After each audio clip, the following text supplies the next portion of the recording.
آپ تو وہاں جا کے خود مہذب فاتح بن گئے نا. فتح تو مسلمانوں نے کیا نہیں ہے. جب آپ فتح کر لیں گے میں آپ کے بارے میں کہوں گا آپ مہذب فاتح. لوگوں نے جب تبصرہ کیا کہ بھائی یہ تو بزدلانہ اقدام ہے, اس موقع پہ قرآن مجید نے کیا کہ فتح مبین کی نوید ہے یہ. تو یہ چیز کہ جی آپ آخرت کے لیے سب کچھ کرتے ہیں, آخرت کے لیے جو آپ نے دنیا میں کرنا ہے اگر تو دین کے مطابق کرنا ہے تو دین کا مزاج تو یہ ہے, اور اگر آپ نے جنونیت کے تحت کرنا ہے, فاشسٹ جس طرح لوگ کرتے ہیں اس طرح کرنا ہے تو وہ آپ کریں. کر کے آپ نے دیکھ لیا مذہب کا نام مت لیں اس کو. جب آپ مذہب سے لیبل کرتے ہیں تو مذہب جب آئے گا درمیان میں تو اخلاقیات کو بھی لے کر آئے گا. وہ سب سے پہلے پوچھے گا نان کمبیٹنٹس پہ ہاتھ کیسے اٹھایا تم نے, پھر وہ یہ چیز بھی لے کے آئے گا تم نے معاہدات کیے ہیں, ان معاہدات کی پیروی کی ہے. پہلے ان معاہدات کو اعلانیہ توڑنا پڑتا ہے. یہ دلیل پیش کی جا رہی ہے کہ وہاں پر کوئی سویلین نہیں ہے, یہ ایک فوجی چھاؤنی ہے, اور فوجی چھاؤنی پہ اگر حملہ کیا تو اس میں کوئی ایسی بات نہیں ہے جو مذہب کے خلاف ہو. ہاں, اس اصول پہ تو پاکستان کے اندر جن لڑکوں نے NCCA میں حصہ لیا ہے ان سب کو بھی طالبان کو مارنے کی اجازت ہونی چاہیے, اس لیے کہ وہ بھی کمبیٹنٹ ہے. کمبیٹنٹ وہ ہوتا ہے جو میدان جنگ میں ہتھیار اٹھا کے آتا ہے. میدان جنگ کے اندر اگر کوئی نرس موجود ہے تو وہ بھی کمبیٹنٹ نہیں ہے. تو فوجی اگر اپنے گھر پہ سو رہا ہے تب بھی وہ کمبیٹنٹ نہیں ہے. کمبیٹنٹ کا مطلب یہ ہے کہ اس حالت میں وہ آپ کے سامنے اعلان جنگ کیے ہوئے ہتھیار لے کے آ گیا. تو اس استدلال کے اوپر تو پھر طالبان کا مقدمہ تسلیم کرے نا. ان کے نزدیک جمہوریت کفر ہے اور پاکستان کے سارے لوگ جو ہیں وہ اس کو سپورٹ کر رہے ہیں تو وہ کمبیٹنٹ ہو گئے. نجم صاحب نے جس طرح اشارہ کیا وہ حافظ ڈاکٹر محمد زبیر صاحب حفظ اللہ اور بہت صاحب علم ہے. غامدی صاحب کے اوپر تنقید پہ بھی ان کا بڑا کام ہے. انہوں نے ہم نے جو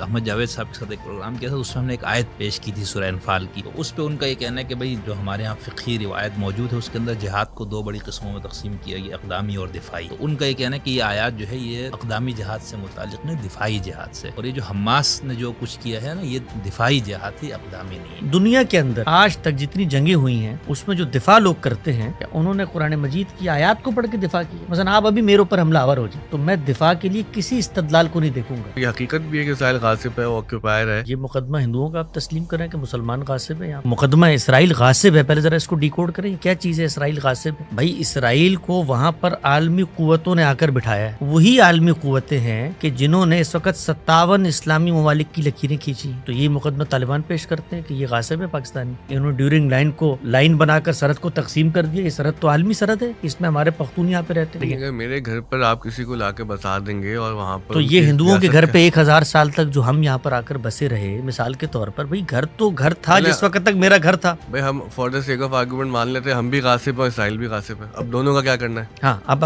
اگر دونوں کو کرنا تو سب سے پہلے اپنی زمین چھوڑیں, ہندوؤں کے حوالے کریں اور جائیں عرب ممالک میں واپس, پھر اگلوں سے بات کریں گے. تو دنیا کے اندر جو ہے یہ تو جگہ بھی پتہ ہے ہم لوگوں کو, تو وہ بھی ہماری تو اصل بھی نہیں پتا, DNA کروانا پڑے گا, پتہ لگے ہم یہیں آریائی نسلوں سے تعلق رکھتے ہیں. یہ جو ہے نا کھڑا ہو جانا, وہی کھڑے کہاں ہوئے پہلے تو یہ بتائیں. وہ جرگمالی چھپانا یہ کوئی چھوٹی بات تو نہیں تھی نا. اب آپ جانتی ہیں کہ ٹیکنالوجی کس قسم کی اسرائیل کے پاس ہے, امریکہ کے پاس ہے, تو ڈھونڈ لیتے ہیں جا کے جرگمالی. تو ہم نے بھی ایبٹ آباد میں چھپایا ہوا تھا, یہاں لے گا نا ڈھونڈ کے پکڑ کے. اس میں ہماری تو کوئی بہادری اور کامیابی نہیں ہے. یعنی اس کے بعد کیا ہم لوگ بہت دلیر ہو گئے. وہ 12 سال تک وہاں ڈھونڈ رہا تھا افغانستان میں, وہ ہمارے یہاں محلے سے مل گیا. تو اس میں ہماری دلیری اور بہادری کیا ہے؟ منہ چھپاتے ہوئے پھرتے ہیں, ہمیں پتہ ہی نہیں تھا جی کیا ہو گیا. میں نے آپ کے پروگرام میں آج سے 2 سال پہلے کہا تھا کہ دنیا کی تاریخ میں جب فتح ملتی تھی تو آپ کی ماں, بہن, بیٹیوں کو لونڈی بنایا جاتا تھا, اور اس کے بعد وہ آپ کی باج گزار ہوتی, ان کی تقدیر کا فیصلہ کیا جاتا اور آپ لوگ غلام بنتے تھے. یہ دنیا کا عرف ہے, یہ کام ہم نے بھی کیا اور ہمارے ساتھ بھی ہوا. خدا کا شکر ادا کریں کہ یہ جو عالمی قوتیں ہیں کم سے کم یہ اتنی مہذب ہو چکی ہیں کہ یہ آپ کو آپ کے ملکوں میں نیند خود مختاری دے دیتی ہیں. اس کو ہونے دیتی ہیں کہ آپ ترکی بنا لیں, آپ ملیشیا بنا لیں, اور ہم اس کے مقابلے میں کہاں کھڑے ہیں کہ شوکت کفر کا خاتمہ کرنا ہے. آپ کی اسی بات سے مہذب فاتح والے وہ ترکیب سے ایک بھونچال کھڑا ہو گیا تھا. تقریباً آپ نے وہی بات دہرا دی. اب سوال تو یہ ہے نا کہ آپ کے سامنے 80,000 مار دیے, 16,000 بچے مار دیے, اور کیسے کیسے مظالم ہوئے, حاملہ خواتین کے ساتھ کیا ہوا, چھوٹے چھوٹے بچوں کے ساتھ کیا ہوا. تو ہم اب یہ تو نہیں کہہ سکتے کہ بھائی چونکہ 2000 سال پہلے وہ غلامی کا زمانہ تھا اور لونڈیاں بناتے تھے اور غلام بناتے تھے, تو ٹھیک ہے وہ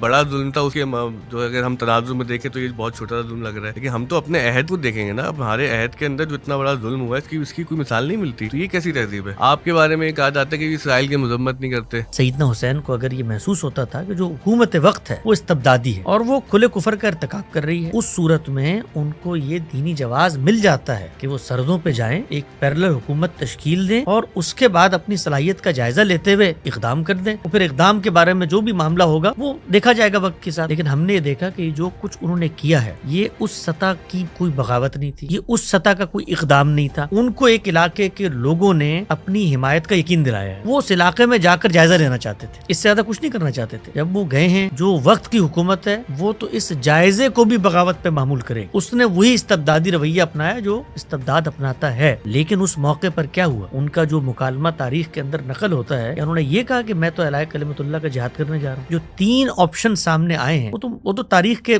دریچوں میں موجود ہے نا. امام علی مقام امام حسین علیہ السلام کے اقدام سے متعلق تو کئی تعبیرات ہیں نا. خود شیعوں میں اس کی 8 سے 10 تعبیرات ہے کہ کیوں امام نے قدم اٹھایا, کیونکہ ہر تعبیر کے اوپر اعتراضات ہے. اور اہل سنت کے ہاں بھی 2 سے زائد تعبیرات ہے کہ امام کا یہ قدم کیا تھا. ایک تو وہ جو حسین الیاس صاحب نے بیان فرمایا, اور ایک دوسرا جو آپ بتا رہے معاہدہ والا, اور تیسرا اس کے اوپر مطلب کچھ لوگوں نے جو اسلامی حکومت وغیرہ کے جو جدوجہد کرنے والے وہ سب اسی کو لیتے ہیں. یا جب بھی یہ بحث حماس والی ہماری جب دلائل کے اختتام پہ پہنچتی نا, تو میرا تجربہ یہی رہا کہ وہ یہیں پہ بات آتی ہے. ہاں, لیکن اس میں جو اصل سوال ہے وہ یہ کہ ذرا پوچھا جائے نا کہ وہ معاہدے کی کاپی کہاں ہے, جس کو بنیاد بنا کر ایک پوری کی پوری عمارت تعمیر کی کاپی کہاں ہے اس نہیں, وہ امام حسن علیہ السلام سے جو امیر معاویہ کا ہوا تھا وہ تو سب ہوا تھا. اس کی کوئی تاریخ کا مسلمہ دستاویزی ثبوت ہے جس کے اندر یہ شرط طے کی گئی ہو یہی معاہدات تھے جن کے تحت جس وقت صلح ہوئی ہے, تو یہی اہل بیت ہیں جن کے وظائف مقرر کیے گئے ہیں. 5 ملین درہم دینار ان کو ملتے تھے اسی فاسق ظالم حکمران سے جس کے بارے میں آپ آج باتیں کرتے ہیں. وہ لیتے ہوئے تو ظاہری بات ہے وہ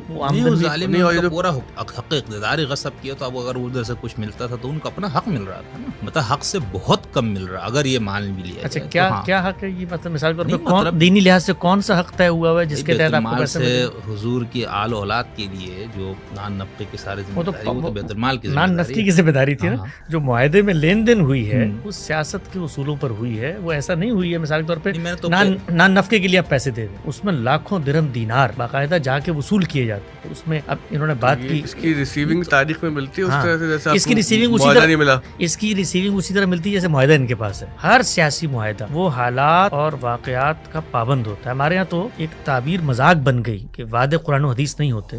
ہمارے صدر صاحب نے کہا تھا, آصف علی زرداری صاحب نے کہا تھا, مرد حر آصف علی زرداری صلی اللہ تعالی, یہ انہوں نے ایک بات کی تھی. یہ بات آپ لوگوں کے فکر پر اگین ایک یہ چارج ہے کہ بھئی آپ لوگوں نے جہاد کو تقریباً معطل ہی کر دیا ہے اور بالکل لوگوں کو ایسا سبق سکھا دیا ہے کہ مولویوں کے خلاف روزانہ جہاد کرتے ہیں. ہماری تو پوری فکر ہی جہاد ہے. ہم نے تو جہاد کو ترک کیا, ہم تو وقت جہاد میں, بلکہ ہمارے تو دفاعی جہاد ہے. ہمارے تو لوگوں کو پکڑ کے تو ہمارے یہاں تو جہاد پہلے دن سے جاری ہے. ہمارے تو اکابرین کو ہم نے تو وہ بنیادیں رکھ دی ہیں کہ مخاصمت کی کہ اب ہمارے ساتھ تو ہر وقت جہاد ہوتا رہے گا. ہمارے تو اکابرین نے ہجرت کی ہے اس جہاد کی وجہ سے. کہ وہ آپ کی ہجرت پر بھی لوگ سوال اٹھاتے کہ تو کیا ہے, عربی کا مقولہ ہے کل شیء یرجو الی اصلہ, کہ یہ تو اردو کا بھی ہے, پہنچی وہیں پہ خاک جہاں کا خمیر تھا. پنجابی میں بھی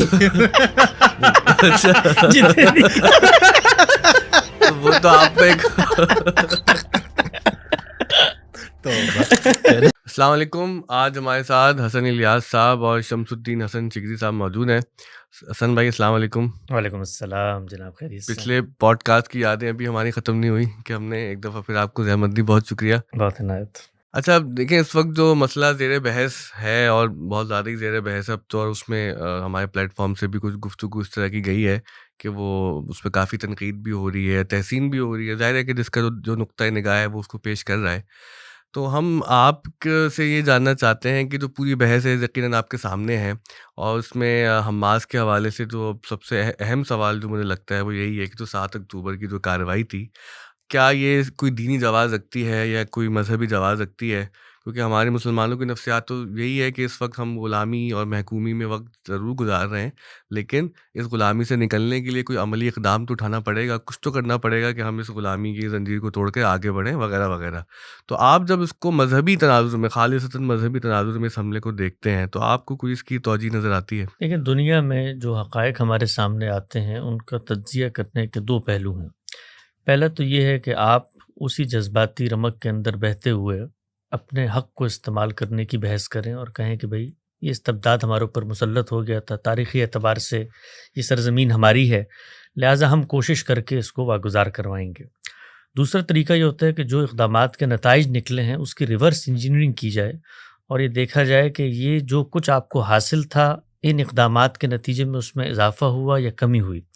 میرے نزدیک اس معاملے میں جو دینی بحث ہے وہ ایک پہلو سے تو بہت اہمیت کی حامل ہے کہ اللہ تعالیٰ نے ہمیں اپنی کتاب میں بتایا ہے کہ جب تم اقدام کرنے کے لیے جا رہے ہو تو دین کبھی بھی آپ سے کوئی ایسا مطالبہ نہیں کرتا جو علم اور عقل کے استدلال سے ماورا ہو. مثلاً یہ کہ میں اکیلا شخص کھڑا ہوا ہوں، میرے سامنے کسی برائی کا ارتکاب ہوتا ہے، برائی کا ارتکاب مسلمہ حقیقت ہے، دین جب بھی مجھے اس برائی کے بارے میں کسی رد عمل کی ہدایت دے گا تو ایک اصول دین میں زیر بحث ہے، وہ یہ ہے کہ آپ کو آپ کی استطاعت سے بڑھ کر دینی لحاظ سے کسی چیز کا مکلف نہیں ٹھہرایا جاتا۔ میرے سامنے 5000 لوگ مل کے کوئی توہین کا کام کر رہے ہیں، کوئی خلاف اسلام کام کر رہے ہیں، مجھے یہ حق تو حاصل ہے کہ میں اس کو روکوں، لیکن میرا یہ جو حق کو ایکسرسائز کرنے کا عمل ہے کہ دین نے مجھے اس کا مکلف ٹھہرایا ہے، تو ہم لوگ یہ بتاتے ہیں کہ اس ضمن میں جو کچھ روایتیں آپ پڑھتے ہیں، جو قرآن مجید کا استدلال ہے، وہ سب کا سب دائرہ اختیار سے متعلق ہے۔ اگر آپ کے دائرہ اختیار میں ہے، قوت، استطاعت، طاقت ہے، تو آپ یہ کام کر ڈالیں، ہاتھ سے کر سکتے ہیں ہاتھ سے کریں، زبان سے کر سکتے ہیں زبان سے کریں۔ یہ جو تدریج خود روایت کے اندر آئی ہے، یہ ہمیں یہ بتاتی ہے کہ یہ ایمان کی ادنا صورت ہے۔ خود رسول اللہ صلی اللہ علیہ وسلم نے فرمایا نا کہ ذالک اضعف الایمان، اگر تم کوئی چیز ہاتھ سے نہیں روک سکتے، زبان سے روکو، زبان سے دل میں برا جانو۔ سوال یہ ہے کہ ایک چیز کی میں طاقت اور قدرت ہی نہیں رکھتا، میرے سامنے 50 پہلوان آگے ہیں تو میں تو ان سے لڑنے کی طاقت نہیں رکھتا، تو یہ میرے ایمان کی کمی کا باعث کیسے بن سکتی؟ تو خود روایت پہ غور کرنے سے واضح ہو جاتا ہے کہ میں طاقت اور قدرت رکھتا تھا، ان لم یستطع کے الفاظ آتے ہیں، رکھتا تھا، پھر بھی میں نے یہ کام نہیں کیا، تو یہ ایمان کی کمزوری کی باعث بنتی ہے۔ تو یہ جو حماس کا پورا قضیہ ہمارے سامنے آتا ہے، اور بعض میں نے دیکھا لوگوں نے اس پر یہ بھی بحث کی کہ رسول اللہ نے خود فرمایا ہے، جو قرآن مجید کے اندر چیز آئی ہے یہ تو اقدامی چیز ہے، اگر اس کے بارے میں دفاعی صورت میں اس کا اطلاق ہی نہیں ہوتا، اور وہ ایک روایت بھی لوگ پیش کرتے ہیں جی 12,000 کا لشکر ہو تو وہ ہمیشہ غلبہ اور فتح پا لے گا۔ تو اس طرح کی چیزوں کو اندر اتر کے دیکھنا چاہیے۔ اللہ کے پیغمبر نے ایک موقع پر یہ کہا ہے مسلمانوں کو کہ اگر اتنی تعداد ہو تو وہ تو فتح پائی لے گی۔ تو جس کانٹیکسٹ میں کہا ہے، جن لوگوں کو کہا ہے، ہم جانتے ہیں حنین کے اندر 12,000 کا لشکر تھا، اول اس کو وہ فتح کامیابی حاصل نہیں ہو سکی، لیکن پھر دوبارہ اس نے کوشش کی تو کامیابی حاصل ہو گئی۔ تو پیغمبر جب بھی کوئی بات کرتے ہیں ایک زمان و مکان اور ایک اطلاق کے پس منظر میں ہوتی ہے۔ آج کے دور میں جنگ کا تعلق افرادی تعداد سے ہے ہی نہیں، آپ کے پاس 12,000 ہوں یا 12 کروڑ ہوں، جنگ کا تعلق ٹیکنالوجی سے ہے، جنگ کا تعلق ویژن سے ہے، جنگ کا تعلق معیشت سے ہے، کتنے دن آپ جنگ جاری رکھ سکتے ہیں۔ تو اس طرح کی باتیں لوگ اٹھاتے ہیں، آؤٹ آف کانٹیکسٹ لے کے آتے ہیں۔ خود قرآن مجید نے جس موقع پر یہ صورتحال ہے کہ مسلمان کمزور ہیں، ان کو کہا ہے کہ اپنا ہاتھ قتال سے روکو، اور جب موقع پیدا ہو گیا ہے، وہ موقع کیسے پیدا ہو گیا ہے کہ جو مخاطبین موجود ہیں وہ علم اور استدلال سے یہ ثابت کر سکتے ہیں کہ وہ مقابلہ کر سکتے ہیں۔ تو اس میں یہ جو صورتحال ہوئی ہے، زیادہ لڑنے بھڑنے کی ضرورت نہیں ہے۔ نتیجہ کیا نکلا؟ کیا نتیجہ غلبے کی صورت میں نکلا یا مغلوبیت کی صورت میں نکلا؟ اگر مغلوبیت کی صورت میں نکلا، جو کچھ حماس کے پاس پہلے سے تھا، جو ان کے پاس گرد و پیش کی ریاستوں میں مدد تائید تھی، اس کا خاتمہ ہوئی یا اس میں افزونی ہوئی، تو یہ چیز فیصلہ کر دے گی کہ آپ کے پاس طاقت تھی یا نہیں تھی۔ اس میں قرآن حدیث پڑھنے کی ضرورت نہیں ہے۔ اگر آپ کے پاس طاقت تھی تو فیصلہ کن ہو جانی چاہیے تھی۔ تو حقیقت یہ ہے کہ اس وقت حماس کو شکست ہوئی ہے، اور اس کے نتیجے میں 50-60 ہزار لوگ شہید ہوئے ہیں، بچے شہید ہوئے ہیں۔ یہ تو آفیشیل نمبر ہے، ورنہ 80,000 تک کا 80,000 نمبر تک لوگ کہہ رہے ہیں، اس سے زیادہ لوگ شہید ہوئے ہیں۔ تو اس میں حاصل ہوا کیا؟ سوال یہ ہے، گرد و پیش میں جو سلطنتیں آپ کی پراکسی کے طور پہ مدد کرتی تھی، ان کا خاتمہ ہو گیا، ان میں حکومتیں ختم ہو گئیں، اور اسرائیل اس وقت جس جگہ پر پہنچ چکا ہے، یعنی جو منادی ہم اتنے لمبے عرصے سے کر رہے ہیں، ہمارے بزرگ کر رہے ہیں، جاوید احمد غامدی صاحب نے کیا، ہمارے بزرگ احمد جاوید صاحب کر رہے ہیں، ہر آدمی جو یہ بتا رہا ہے وہ مسلمانوں کا خیر خواہ ہے۔ پہلے اس بات کو سمجھیں۔ یعنی لوگ یہ سمجھتے ہیں کہ شاید حماس فتح کے دہانے پہ پہنچی ہوئی تھی، ان دانشوروں کی بزدلانہ گفتگو کے نتیجے میں اس کو شکست فاش ہوگی۔ نہیں بھائی، وہ یہ بتا رہے تھے کہ جس طرف تم دوڑ رہے ہو آگے کھائی ہے، اس کھائی سے اپنی نسلوں کو بچاؤ۔ اگر تم اپنی نسلوں کو اس کھائی سے نہیں بچاؤ گے تو تم اس میں گرو گے۔ اور یہ جو ہمارے مسلمانوں کے اندر ایک نفسیات پیدا ہوگی نا کہ ہر شکست کو آپ عظمت کی گلوریفیکیشن میں لے کے چلے جاتے ہیں، گویا ایک داستان آپ نے رقم کر دی۔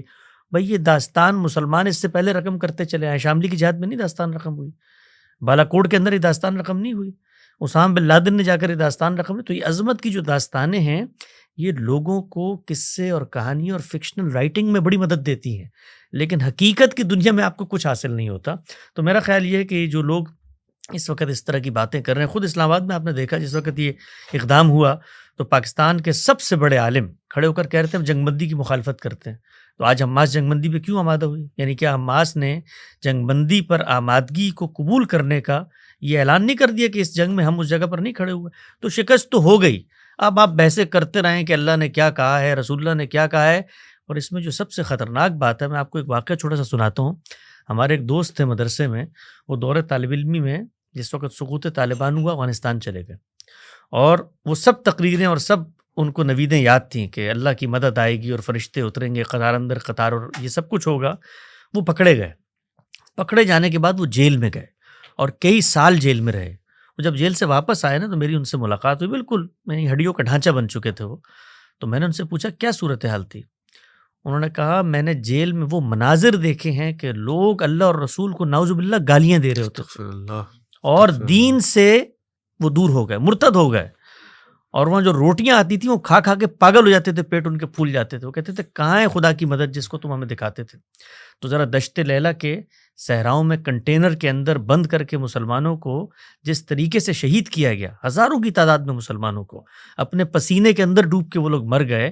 تو ان لوگوں کو یہ سمجھانے کی کوشش کرتے ہیں کہ یہ نوجوان نسل ہے، یعنی اس نسل کو کچھ آپ سائنس ٹیکنالوجی کچھ دین کچھ ان کے پیچھے خاندان ہوتے ہیں، آپ سوچیں ان کے بچے ہوتے ہیں، اور یہ عظمت کی داستانیں بتا کر ہم اپنی نسلوں کو برباد کر رہے ہیں. ہم حقیقت کا اعتراف کرنے کے لیے ان کو آمادہ نہیں ہونے دیتے. تو میرا خیال یہ ہے کہ یہ لوگ قوم کے محسن نہیں ہیں.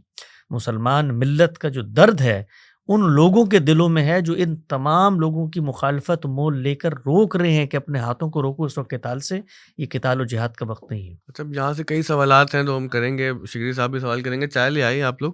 اچھا دیکھیں ایک بات جو اس میں کہی گئی کافی، وہ یہ کہ بھائی مسلمان جو ہے وہ نتیجہ اس صورت میں نہیں دیکھتے کہ دنیاوی طور پر کامیابی ہوئی ہے نقصان ہے، ہم تو آخرت کو اپنی منزل بناتے ہیں.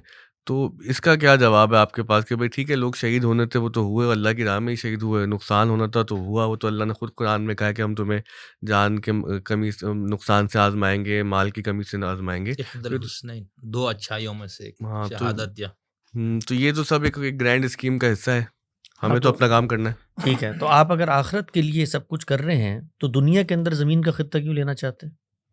یعنی دنیا کے اندر تو آپ کو ٹینجیبل فائدہ چاہیے، وہاں جا کر آپ کہتے ہیں کہ یہ ٹیریٹری ہمیں چاہیے.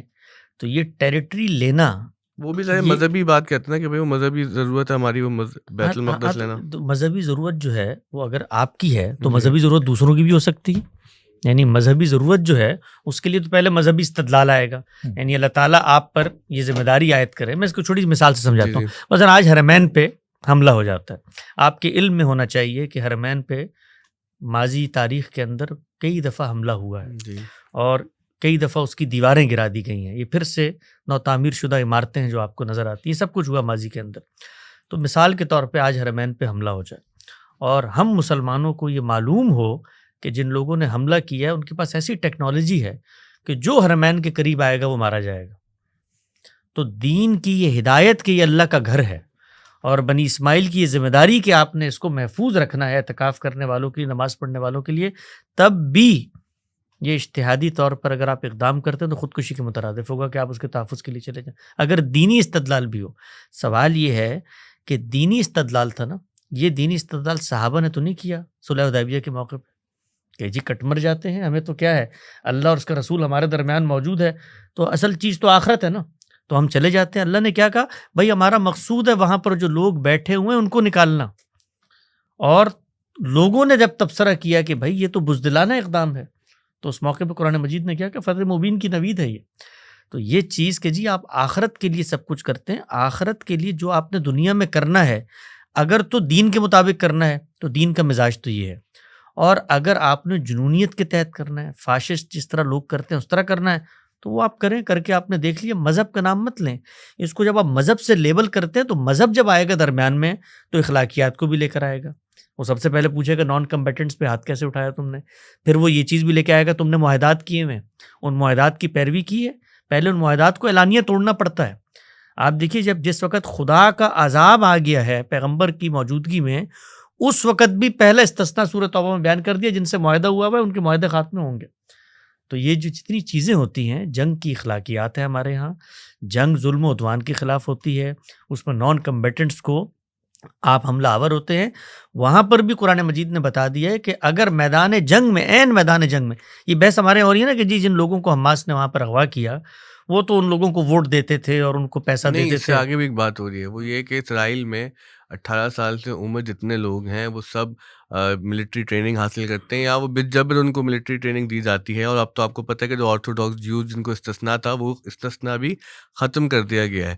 تو ایک یہ دلیل پیش کی جا رہی ہے کہ وہاں پر کوئی سویلین نہیں ہے، یہ ایک فوجی چھاؤنی ہے، اور فوجی چھاؤنی پہ اگر حملہ کیا تو اس میں کوئی ایسی بات نہیں ہے جو مذہب کے خلاف ہو. ہاں، اس اصول پہ تو پاکستان کے اندر جن لڑکوں نے NCCA میں حصہ لیا ہے ان سب کو بھی طالبان کو مارنے کی اجازت ہونی چاہیے، اس لیے کہ وہ بھی کمبیٹنٹ ہیں.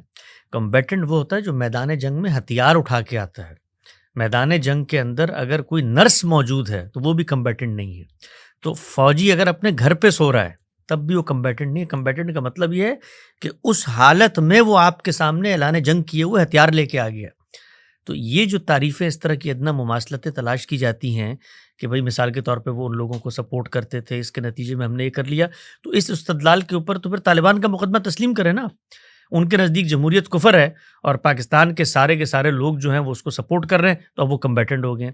تو یہ جتنی باتیں ہیں، اس طرح کی جو چیزیں ہیں، یہ جواز اب ان کو کیوں نہیں دیتے؟ یعنی اسرائیل اگر یہی اطلاق کرے کہ بھئی ہم تو ان لوگوں کے خلاف لڑ رہے ہیں جو ایک کمبیٹنٹ تنظیم کے ساتھ نظریاتی وابستگی رکھتے ہیں، وہاں پر تو آپ آتے ہیں بے گناہ عورتوں اور بچوں اور ان کو کر دیا آپ نے، تو یہ مقدمہ وہاں بھی تسلیم کریں. تو اس طرح کی جو باتیں ہیں میرے بھائی یہ چل نہیں سکتی آج کے معاشرے میں. اور چلانے کی کیا مطلب، اس میں ہمیں بحث کرنے کی ضرورت کیا ہے؟ اگر حماس کو فتح ہو جاتی تو بحث کرنے کی ضرورت نہیں، فتح نہیں ہوئی نا، شکست ہو گئی، آپ کے 50,000 بندے مارے گئے. وہ جو جن کو آپ پکڑ کے لائے تھے آج آپ ان کو واپس کر کے اپنے بندے چھڑوا رہے ہیں. تو یہ جو ساری کی ساری چیزیں ہیں یہ فقہ اسلامی کی روح سے بھی ناجائز تھیں کہ آپ نے ایسی جگہ پہ حملہ کیا، لوگوں کو یرغمال بنایا جو عملاً نان کمبیٹنٹ ہیں. اگر وہ کمبیٹنٹ ہوتے تو آپ کو شاید کوئی جواز مل جاتا. اچھا، شگری صاحب نے مجھے ایک مضمون بھیجا قبلہ زبیر صاحب کا، وہ بہت صاحب علم آدمی ہے، بہت بڑے عالم ہیں، جو انہوں نے جو ایک قانونی بات اٹھائی ہے، اگر آپ وہ سوال کی صورت میں پیش کریں. جی کیونکہ آپ گفتگو کریں گے تو گفتگو میں کوئی رنگ آئے گا نا. آپ گفتگو کریں گے تو یہ چپ ہوں گے. اچھا جی، بہت شکریہ آپ دونوں کا، آپ نے مجھے اچھا لگا آپ نے پروگرام اب جوائن کیا ہمارا. نہیں میں تو ٹھیک. اچھا حسن الیاس صاحب، آپ نے ماشاءاللہ اتنا ٹائم لگایا مکتب فراہی یا مکتب غامدی میں، اور آپ کو جو اللہ نے علم اور معرفت سے نوازا ہے، اور جتنا ٹائم آپ نے اس میں لگایا تو میرے حساب سے آپ کم از کم مجتہد فی المذہب ہے. ہم اصول فقہ میں جو مجتہد کی قسمیں پڑھتے ہیں نا، تو کم از کم غامدی صاحب کے مکتب یا فراہی جو بھی آپ نام دیں، تو اس میں آپ کم از کم جو ہے اس وقت میرے خیال سے مجتہد فی المذہب زیادہ ہے. سے تو زیادہ کیا ہے وہ پھر مجتہد مطلق بنیں گے تو الگ مکتبہ فکر بنے گا. اللہ نہ کرے وہی نئے ایک مکتبہ فکر کی بنیاد ڈالنی پڑے گی. شگری صاحب کی جو ہے نا تعریف میں خیر نہیں ہوتی. میں منتظر ہوں ابھی بم گرے گا. نہیں کوئی تو طالب علمانہ ایک دو سوالات میرے ذہن میں. تو پہلے تو وہ جو بیچ میں ذکر میں کر رہا ہوں وہ تو پوچھ لے پہلے. ہاں اسی پہ اس سے پہلے میں ایک اور چلے پہلے آپ پوچھ لیں اپنی ترتیب سے پوچھیں. نہیں تو اس میں ابھی ایک حدیث کا آپ نے حوالہ دیا نا کہ من رأى منکم منکرا فلیغیرہ بیدہ فإن لم یستطع فبلسانہ فإن لم یستطع فبقلبہ وذلک اضعف الایمان. تو مکتب غامدی کے روح سے اس حدیث کی وضاحت کس طرح ہے؟ یعنی کیا ایک فرد ہے جو مختلف اوقات میں، مثال آج میرے پاس ید سے برائی کو روکنے کی طاقت ہے تو میں وہ استعمال کر لوں، کل میرے پاس وہ طاقت نہیں رہی صرف بولنے کی طاقت ہے تو وہ استعمال کروں، اس کے بعد کوئی ایسا ٹائم آتا ہے جس کے اندر میں بول بھی نہیں سکتا ہوں تو اس کے اندر میں خاموشی اختیار کروں، یا یہ الگ الگ ان کے لیے ہے؟ یعنی پہلا ید جو ہے وہ انتظامی جن کے پاس اتھارٹی اور اختیارات ان کو مخاطب کیا گیا ہے، دوسرا جیسے آپ جیسے اصحاب علم و دانش ان کو مخاطب کیا گیا، اور تیسرا جو بالکل بیچارے عام جو لوگ جو بول بھی نہیں سکتے. تو اس کو تھوڑا سا بتا دیں. دیکھیں ہمارے ڈسکورس کے اندر جب بھی رسالت مآب صلی اللہ علیہ وسلم کی نسبت سے کوئی عملی ہدایت آپ کے پاس آتی ہے تو اس کا سررشتہ اور اصل دریافت کی جاتی ہے. اس سررشتہ اور اصل قرآن مجید کے اندر موجود ہے. قرآن مجید ہمیں یہ بتاتا ہے کہ دنیا کے اندر اللہ تعالیٰ نے جب تم ایمان لے آتے ہو تو ایمان کے کچھ لازمی تقاضے ہیں جن پر تم نے کھڑا ہونا ہے. اس ایمان کے تقاضوں میں سے ایک اہم تقاضا تواصی بالحق اور تواصی بالصبر ہے. آپ نیکی کی تلقین کرتے ہیں اور لوگوں کو برائی سے روکتے ہیں. تلقین اور نصیحت اس کے بارے میں انسان کو کسی سے پوچھنے کی ضرورت نہیں ہوتی کہ میں نے یہ کس کو کرنی ہے، جو آپ کا دائرہ اختیار بنتا ہے اس کے اندر اس کا ظہور آپ سے آپ ہونا شروع ہو جاتا ہے. اس کو ایک چھوٹی سی مثال سے سمجھے. ہمارے یہاں بسا اوقات بہت ساری چیزیں بڑے گہرے فلسفیانہ مباحث میں چلی جاتی ہیں، وہ اپنے اندر بڑی سادہ کامن سینس کی حقیقتیں رکھتی ہیں. آپ جس وقت باپ بنتے ہیں، باپ بننے کے بعد آپ کو کوئی فلسفہ، کوئی مذہب، کوئی کلام پڑھنا پڑتا ہے کہ جو بیٹا آپ کی آغوش میں ہے اس کے معاملات کو آپ دیکھیں. پڑھے کبھی تو نہیں. زیادہ بہتر ہوگا. ہاں، پڑھ لے تو بہتر ہوگا، لیکن یہ جو حق آپ کو ملتا ہے، یہ حق فطری طور پر آپ اس اساس سے اخذ کر لیتے ہیں، اس لیے کہ وہ بچہ آپ کی آغوش میں ہوتا ہے، آپ اس کی پرورش، تربیت، پرداخت، نشو و نما کر رہے ہوتے ہیں. تو آپ سے آپ کو یہ حق مل جاتا ہے کہ جس وقت تک یہ اپنے فیصلے نہیں کر سکتا اس وقت تک میں اس کے بڑے فیصلے کروں گا. تو یہ جو حقوق اور فرائض کی پوری بحث ہے، یہ ہر انسان اپنی پوزیشن میں رہتے ہوئے خود بخود طے کر رہا ہوتا ہے. اس سے آپ کا ایک دائرہ اختیار بنتا ہے. مثال کے طور پہ میں اس وقت یہاں مہمان کی حیثیت سے آیا ہوں، ان کے کچھ حقوق مجھ پر عائد ہوں گے، میرے کچھ حقوق ان پہ عائد ہوں گے، وہ طے شدہ ہیں. یہ مجھ سے، میرے حق سے آگے بڑھ کے کوئی مطالبہ نہیں کر سکتا، نہ میں کر سکتا ہوں. تو دین اسلام میں یہ طے ہے کہ شریعت کی جو ہدایات آپ کو دی ہیں، پہلی بات تو یہ ہے کہ وہ آپ کو آپ کی استطاعت کی حیثیت سے دی. اگر آپ اس پہ عمل نہیں کر سکتے تو وہ ہدایت آپ سے اڑ جاتی ہے. مثال کے طور پر نماز ہے، آپ نماز کو ادا نہیں کر سکتے تو اللہ تعالیٰ نے آپ کو رخصت دے دی ہے، آپ جمع کر کے پڑھ لیں، آپ قصر کر کے پڑھ لیں. جو نماز کے متعین اعمال ہیں ان پر عمل درآمد نہیں ہو سکتا تو آپ بیٹھ کے نماز پڑھ لیں. تو جو حقیقت ہے اس کے مماثل پر آپ عمل کرنا شروع کر دیتے ہیں. اسی طرح سے جو حرمتیں ہیں ان کا آپ ارتکاب کرنے جا رہے ہیں تو قرآن نے بتا دیا کہ اگر استرار کی کیفیت ہے تو تم حرام کا بھی ارتکاب کر سکتے ہو. تو شریعت نے ہر جگہ پر عملی طور پہ احکام دے کر یہ بتایا ہے کہ جو بھی حکم ہے وہ تمہاری استطاعت سے متعلق ہے. استطاعت اڑ جاتی ہے تو حکم اڑ جاتا ہے. اب یہ جو حکم ہے کہ آپ نے نیکی کی تلقین کرنی ہے، برائی سے لوگوں کو روکنا ہے، یہ ہر انسان سے متعلق ہے. اس میں کچھ ذمہ داریاں اضافی نظم اجتماعی پر بطور دینی ہدایت کی بھی ڈالی گئی ہیں، وہ الگ سے ڈالی گئی ہیں، لیکن ہر انسان اپنے دائرہ اختیار میں یہ کام کرتا ہے. اب روایت کے اندر جب یہ بات آئی ہے کہ آپ اپنے سامنے کوئی برائی ہوتے ہوئے دیکھیں تو اللہ کے پیغمبر ہر ایک کو یہ کہہ رہے ہیں. ایک باپ کو بھی کہہ رہے ہیں، ایک اسکول کے پرنسپل کو بھی کہہ رہے ہیں، ایک وقت کے حکمران کو بھی کہہ رہے ہیں. اب اس نے یہ طے کرنا ہے کہ اس کا دائرہ اختیار کیا ہے. یہ برائی جو ہو رہی ہے کیا اس کے دائرہ اختیار میں ہو رہی ہے؟ مثال میں میرا بیٹا اگر کوئی فحش حرکت کرتا ہے تو یہ میرے دائرہ اختیار میں ہے کہ میں وہاں پر اگر اس کا کان لال کر سکتا ہوں تو کان لال کروں گا، ہاتھ سے روکوں گا. نہیں کر سکتا تو زبان سے بتاؤں گا. بچہ بالغ ہو گیا، بڑا ہو گیا، یا مثال طور پر میرا بچہ نہیں پڑوسی کا بچہ ہے تو ہو سکتا ہے میں دل میں برا جانوں. تو ہر آپ کی جو کیپیسٹی ہے اس کے ساتھ آپ پر ذمہ داری عائد ہوتی ہے. یہ نہیں ہو سکتا کہ ایک شخص اٹھے اور معاشرے کے اندر ہونے والی برائی کو ہاتھ سے روکنے کو، اس کا وہ مکلف ہی نہیں ٹھہرایا گیا. وہ مکلف ہی دائرہ اختیار کے اندر ہوتا ہے. تو یہ جو روایت شروع میں بھی زیر بحث ہے، خود یہ روایت بتا رہی جب آخر میں کہا نا کہ یہ ایمان کی ادنا ترین صورت ہے. تو سوال یہ ہے کہ میرے اندر اگر طاقت، قدرت، صلاحیت، ملکہ، استطاعت نہیں تھی، بھئی 50 پہلوان آگے ہیں تو میں ان کو کیسے ماروں؟ تو یہ میرے ایمان کی کمزوری کا باعث کیسے بن سکتی ہے؟ یہ عقلی طور پہ بات باور ہی نہیں ہوتی. ایمان کی کمزوری کا باعث تب بنے گی کہ جب میں قدرت رکھتا تھا، 50 پہلوان میرے پاس بھی تھے، میں اس دائرے میں کھڑے ہوئے ایک عورت کی اگر عزت لٹی جا رہی تھی روک سکتا تھا، نہیں روکا تو ایمان کی کمی کا باعث ہے. پرنسپل تھا، برائی کا ارتکاب ہو رہا، نہیں روکا تو ایمان کی کمی کا باعث ہے. حکمران تھا، طاقت رکھتا تھا، نہیں روکا تو ایمان کی کمی کا باعث ہے. تو روایت ہمیں یہی بات بتا رہی ہے کہ دائرہ اختیار کے اندر تواصی بالحق اور تواصی بالصبر آپ نے کرنا ہے. استطاعت کے لحاظ سے دین کے اندر احکامات آپ سے متعلق ہوتے ہیں. بہت شکریہ. اچھا، دوسرا جو نجم صاحب نے جس طرف اشارہ کیا وہ حافظ ڈاکٹر محمد زبیر صاحب حفظہ اللہ بہت صاحب علم ہے. غامدی صاحب کی پر تنقید پہ بھی ان کا بڑا کام ہے. تو انہوں نے، ہم نے جو احمد جاوید صاحب کے ساتھ ایک پروگرام کیا تھا اس میں ہم نے ایک آیت پیش کی تھی سورہ انفال کی. تو اس پہ ان کا یہ کہنا ہے کہ بھئی جو ہمارے ہاں فقہی روایت موجود ہے اس کے اندر جہاد کو 2 بڑی قسموں میں تقسیم کیا گیا، اقدامی اور دفاعی. تو ان کا یہ کہنا ہے کہ یہ آیات جو ہے یہ اقدامی جہاد سے متعلق نہیں، دفاعی جہاد سے. اور یہ جو حماس نے جو کچھ کیا ہے نا، یہ دفاعی جہاد ہے، اقدامی نہیں ہے. میرے خیال سے یہی ان کا مطلب تھا. تو ایک تو یہ آپ بتائیں کہ آپ لوگ کا جو فہم دین ہے اس میں اقدامی اور دفاعی کی کوئی تقسیم ہے یا نہیں؟ اگر ہے تو پھر اس پہ ذرا تبصرہ کیجیے اس سوال پہ. ہمارے یہاں برصغیر کے اندر 21ویں صدی میں جہاد و قتال سے متعلق جو بحثیں پیدا ہوئی ہیں اور مستشرقین نے بڑے پیمانے پہ اس پہ اعتراضات کی، دنیا کا عرف بھی بدل رہا تھا. تو پہلے تو یہ سب جہاد و قتال ہی کرتے تھے، اسی طریقے سے غلبہ آتا تھا.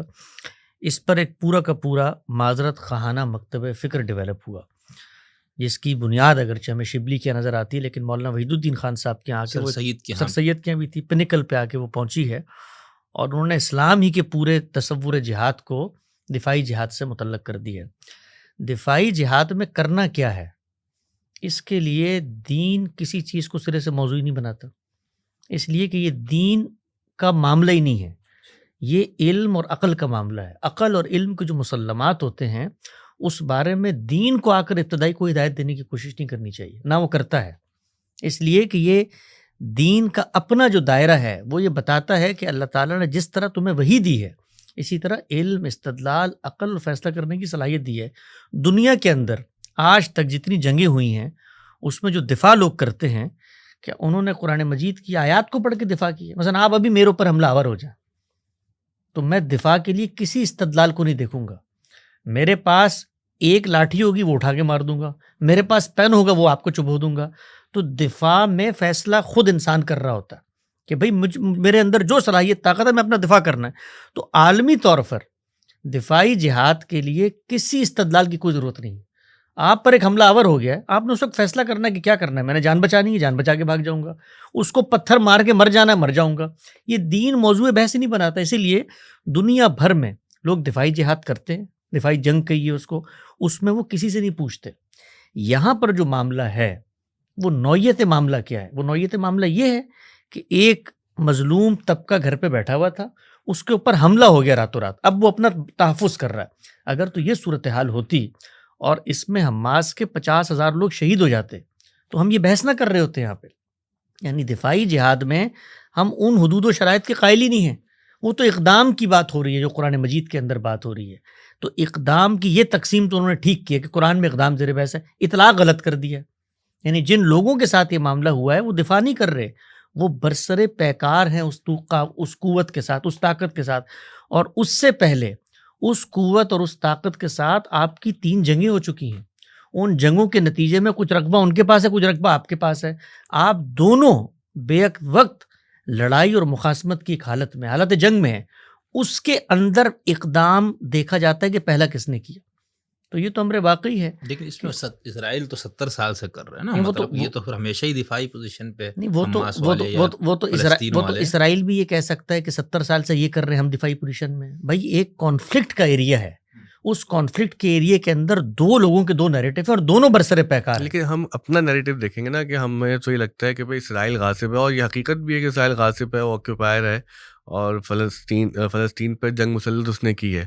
تو اس دلیل سے تو یہ بات نظر آتی ہے کہ پھر یہ دفاعی بات ٹھیک ہے کہ بھئی جنگ تو وہ شروع کر چکے ہیں، وہ 70 سال سے چل رہی ہے، تو اس کے دوران جو ہم کر سکیں گے کریں گے، جیسے آپ فرما رہے ہیں۔ تو یہ مقدمہ ہندوؤں کا آپ تسلیم کریں کہ مسلمان غاصب ہے یہاں پہ؟ یعنی اگر کوئی مقدمہ اسرائیل غاصب ہے، پہلے ذرا اس کو ڈیکوڈ کریں، کیا چیز ہے اسرائیل غاصب ہے؟ بھائی اسرائیل کو وہاں پر عالمی قوتوں نے آ کر بٹھایا ہے، وہی عالمی قوتیں ہیں کہ جنہوں نے اس وقت 57 اسلامی ممالک کی لکیریں کھینچی ہیں۔ تو یہ مقدمہ طالبان پیش کرتے ہیں کہ یہ غاصب ہے پاکستانی، انہوں نے ڈیورنگ لائن بنا کر سرحد کو تقسیم کر دیا۔ یہ سرحد تو عالمی سرحد ہے، اس میں ہمارے پختون یہاں پہ رہتے ہیں۔ تو یہ جو غاصب کی تعریف ہے، دیکھیں 2 چیزوں کو ہم لوگ بہت خلط ملط کرتے ہیں۔ ایک چیز یہ ہے کہ مثال کے طور پہ میرا یہ گھر ہے، آپ نے آ کر جبرن مجھے وہاں سے نکال دیا اور ایک پوری کمیونٹی کو آباد کر دیا، کیا یہ معاملہ ہوا ہے وہاں پر؟ یعنی اس کو ذرا علم اور استدلال کی جگہ پر اتر کے دیکھنا چاہیے۔ ابتدا کے اندر یہ معاملہ انفرادی سطح پر شروع ہوا، اس وقت ان عالمی فاتحین نے فیصلہ کیا بھئی ایک کمیونٹی ہے، اس کمیونٹی کو دنیا نے مار مار کے برا حال کیا ہوا ہے، ان کو ان کی اصل جگہ پر آباد کرو۔ وہ لوگ ان کو وہاں پر لے کر گئے۔ ابتدا میں وہاں کے مقامی باشندوں نے اپنی زمینیں ان کو بیچی ہیں۔ تو غاصب یعنی ابتدا تو غصب سے ہوئی نہیں، ابتدا تو میوچول انڈرسٹینڈنگ سے زمین کی خرید و فروخت سے ہوئی ہے۔ اس کے بعد عالمی قوتوں نے جن کا وہاں پر غلبہ تھا، جو وہاں پر حکومت کر رہے تھے، انہوں نے ان کی ایک ریاست و سلطنت بنانے کا اعلان کیا۔ تو آپ اس اعلان کو کہیے کہ اعلان غیر منصفانہ ہے، اس کو غاصب کیسے کہہ سکتے ہیں کہ کسی نے آ کے حملہ آور ہو کے آپ وہاں پر بیٹھ گئے؟ اگر میرے گھر پر آپ کسی کو لا کے بسا دیں گے اور وہاں پر تو یہ ہندوؤں کے گھر پہ 1000 سال تک جو ہم یہاں پر آ کر بسے رہے، مثال کے طور پر بھائی گھر تو گھر تھا جس وقت تک میرا گھر تھا. بھائی ہم for the sake of argument مان لیتے ہیں ہم بھی غاصب ہیں اور اسرائیل بھی غاصب ہے، اب دونوں کا کیا کرنا ہے؟ ہاں اب اگر دونوں کو کرنا تو سب سے پہلے اپنی زمین چھوڑیں، ہندوؤں کے حوالے کریں اور جائیں عرب ممالک میں واپس، پھر اگلوں سے بات کریں گے. تو دنیا کے اندر جو ہے یہ کی تو جگہ بھی پتہ ہے، ہم لوگوں کا تو وہ بھی ہماری تو اصل بھی نہیں پتہ، ڈی این اے کروانا پڑے گا، پتہ لگے ہم یہیں آریائی نسلوں سے تعلق رکھتے ہوں. تو یہ جو بحثیں ہوتی ہیں نا، یہ غاصب ہے. مثلا یہ اس وقت کراچی کے اندر آپ بیٹھے ہوئے ہیں، یہ کراچی میں، یہ کس کا کراچی ہے بھائی؟ کراچی سندھ کا صوبہ ہے. تو سب سے پہلے تو آپ مہاجرین غاصب ہیں جو ہمارے صوبے میں آ کے بیٹھ گئے، پھر پٹھان غاصب ہیں وہ یہاں پر آ کے بیٹھ. بھائی دنیا کے اندر آباد کاریاں ہوتی ہیں، خطوں کے اندر لوگ جاتے ہیں. طاقت آپ کے پاس نہیں تھی، آپ کے پاس طاقت تھی جس زمانے میں، تو یہ سلطنت عثمانیہ نے جو طاقت کی ہے پوری دنیا میں، یا آپ اسپین چلے گئے یا آپ یہاں مشرق وسطیٰ سے آگے نکلے ہر جگہ پر، تو بھائی طاقت تھی. طاقت جب ہوتی ہے تو اس کے بعد آپ فیصلے کرتے ہیں، کمیونٹیوں کو آباد کرتے ہیں، ان کو وہاں سے نکالتے ہیں. اسی پر دنیا چلتی ہے، آج بھی اسی پہ چل رہی ہے. یہ جو مثال کے طور پر یمن کے اندر حوثی باغیوں کو نکالنے، کبھی آپ نے پروگرام کیا اس کے اوپر اس طریقے سے؟ سعودیہ بڑا غاصب ہے، عمرے پہ جانا ہوتا ہے نا تو مشکل ہوتی ہے. کبھی چین پر کیا ہے غور مسلمانوں پہ کہ وہ غاصب ہے، کبھی پاکستان میں بیٹھ کے کیا بلوچستان کے خطے کے اندر جس طرح خان افقلات کے خلاف آپریشن، وہ غاصب ہے. بھائی طاقت جہاں پر آتی ہے وہ فیصلہ کرتی ہے. طاقت آ گئی، انہوں نے فیصلہ کیا، ایک سلطنت کو وجود پذیر کیا. آپ کے پاس طاقت نہیں ہے، آپ رو رہے ہیں کہ بھئی یہ ہماری آبا کی سلطنت تھی. لے لو واپس یار، آبا کی سلطنت تھی. نہیں لے سکے نا. تو حقیقت کو تسلیم کرو کہ عالمی نظم نے ایک ملک کو وجود پذیر کیا ہے، اسی عالمی نظم نے آپ کو بھی وجود پذیر کیا ہے، اور وہ یہ کہتا ہے کہ یہ جو مقدس مقام ہے اس کو انٹرنیشنل سٹی کا درجہ دو، اپنے اپنے ملکوں میں رہو. تو ہم لوگ یہ جو اس وقت بحث کر رہے ہیں ہمارے مسلمان، مجھے تو کبھی کبھی ان کے اوپر ترس آتا ہے کہ یہ سچ بھی نہیں بولتے. وہی غاصب کی بات کرو، ذرا اپنا مذہبی نیریٹو نکالو، فقہ کی کتابیں نکالو. آپ یہ کہتے ہو کہ پوری دنیا میں حق کی حکومت اگر کسی کو ہے تو مسلمانوں کو ہے، تو آپ تو پوٹینشیل غاصب ویسے ہی بن گئے. یعنی شوکت کفر کا خاتمہ کر کے صالحین کی حکومت قائم کرنی ہے. تو یہ غصب کا مقدمہ آپ لے کر کیسے آ رہے ہیں؟ آپ کے تو پوٹینشیل نیریٹو کے اندر ہے کہ پوری دنیا میں ہم نے حکومت کرنی ہے. وہ تو اللہ کی حکومت قائم ہوگی نا. ہاں تو اللہ کے نام پر غصب کریں گے نا آپ، تو پھر اس کو تسلیم کریں. پھر یہ کیوں بات کرتے ہیں آ کر کے جی مثال کے طور پر ایک غاصب قوت وہاں پر آ گئی ہے، کشمیر میں بھی غاصب قوت وہاں پر، چیچنیا میں بھی غاصب قوت آ گئی، برما میں بھی غاصب قوت. بھائی عالمی عرف ہے، طاقت ہے، فیصلے کرتی ہے. آپ یہ کہیے کہ ان فیصلوں کو سیاسی بنیاد پہ ہم نہیں مانتے. مثال کے طور پر ہمیں یہ لگتا ہے کہ اسرائیل پورا کا پورا فلسطین ہونا چاہیے، ہندوؤں کو لگتا ہے پورا کا پورا پاکستان ہندوستان کا حصہ بننا چاہیے، کسی اور سلطنت کو لگتا ہوگا کہ وہ اس کا. تو یہ آپ کا مقدمہ ہے نا، اس مقدمے کو علم استدلال کی بنیاد پہ پیش کریں. طاقت ہوگی تو مقدمہ تسلیم ہو جائے گا، طاقت نہیں ہوگی تو نوحہ پڑھتے رہیں گے. غاصب کہیں، چور کہیں، ڈاکو کہیں، اس کو جو بھی کہیں، اس وقت 90% اس خطے پہ اس کی حکومت ہے. اس حکومت کو آپ گرانے میں کامیاب ہو جاتے تو میں بھی آپ کے پیچھے کھڑے ہو کے سلام پیش، نہیں کامیاب ہوئے نا بھائی. وہ غاصب ہے یا غاصب نہیں ہے، طاقت اس کے پاس ہے. اگر اس کو ہم ایک محدود کانٹیکس میں دیکھیں تو جو کالونائزرز کے خلاف دنیا بھر میں اب ایک نفرت پیدا ہوئی ہے. آپ نے دیکھا ہے کہ جو برطانیہ کے حکمران ہیں وہ افریقہ میں جا کے معافیا مانگتے ہوئے نظر آتے ہیں. جو فرینچ سلطنت رہی ہے، جو اسپینش سلطنت رہی ہے، وہاں پر بھی ابھی سلسلہ ہے کہ بھئی جو کالونائزرز تھے ان سے ذرا ایک کراہت کا اور اعلان برات کا اظہار ہو رہا ہے. تو ایک طرف تو جو ہماری جدید دنیا ہے وہ یہ سب نفرتوں کا اظہار کرتی ہے، لیکن دوسری جانب جو فلسطین کا قضیہ آتا ہے تو وہ وہاں سے کالونائزر سے محبت پیدا ہو جاتی ہے. نہیں، کالونائزر وہاں پر فلسطین کے اندر تو کوئی عالمی استعمار آ کر نہیں بیٹھا ہوا وہاں پر. تو اسی عالمی استعمار نے، مطلب اسی عالمی نظم نے وہ ریاست قائم کی. ہاں تو وہی عالمی ریاست یہ جو افریقہ میں جاتی ہے، باقی ملکوں میں جاتی ہے، وہاں پر وہ معافیا مانگ رہی ہے اپنے ان مظالم کے اوپر. تو ان جو ریاستیں ان کو وجود پذیر کس نے کی ہے؟ یعنی افریقہ کی جو سلطنتیں آپ کو نظر آتی ہیں، لیکن خود مختار ریاست ہے نا وہ. نہیں کوئی خود مختار. دنیا کے اندر یہ لفظ مسلمانوں کو بولتے ہوئے 3 دفعہ توبہ کرنی چاہیے کہ ہم خود مختار رہے. خود مختار ریاست کیا ہوتی ہے بھائی؟ دنیا کے اندر عالمی قوتوں کا غلبہ ہے، انہوں نے نیم خود مختاری آپ کو آپ کے خطوں میں دی ہوئی ہے. ابھی آپ نے دیکھا کہ صدر ٹرمپ نے اعلان کیا ہے غزہ کے حوالے سے، اس کے بعد ہوا کیا ہے؟ آپ خود مختار تھے نا اردن میں، آپ اگلی فلائٹ لے کے واشنگٹن میں پہنچے ہیں اور ان کے روبرو بیٹھے ہوئے ہیں اور وہ کہتے ہیں کہ ہم ہز ہائنس کی آرا کے مطابق قضیے کا فیصلہ کریں گے اور ہم سب جا کے سر جوڑ کے بیٹھتے ہیں. یہ خود مختاری ہے.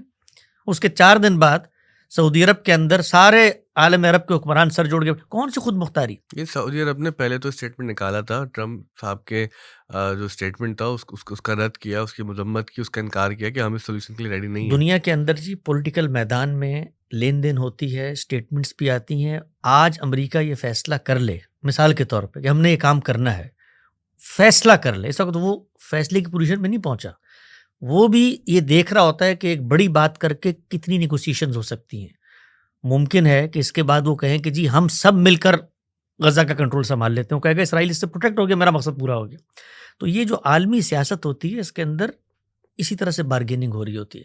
لیکن امریکہ فیصلہ کر لے کہ ہم نے یہ کرنا ہے، اس کے بعد یہ عرب حکمران جو ہیں آپ دیکھیں گے کہ کیسے لمحوں کے اندر ان کا فیصلہ بھی اس کی تائید میں ہو جائے. لیکن ابھی ٹرمپ نے حالیہ دنوں میں یہ کہا کہ بھائی سیٹرڈے تک اگر سارے جو یرغمالی ہے وہ نہیں چھوڑے گئے تو وہ غزہ کو ہم جہنم بنا دیں گے وغیرہ وغیرہ. لیکن حماس نے تو دلیری کا مظاہرہ کیا، انہوں نے نہیں چھوڑے، وہ تو 3 کر کے چھوڑ رہے ہیں، پھر 4 لاشیں چھوڑ دیں. تو ایسا بھی نہیں ہے کہ جو عالمی طاقتیں ہیں کہ وہ بالکل خدا کی طرح تقدیر لکھ رہی ہیں ہماری.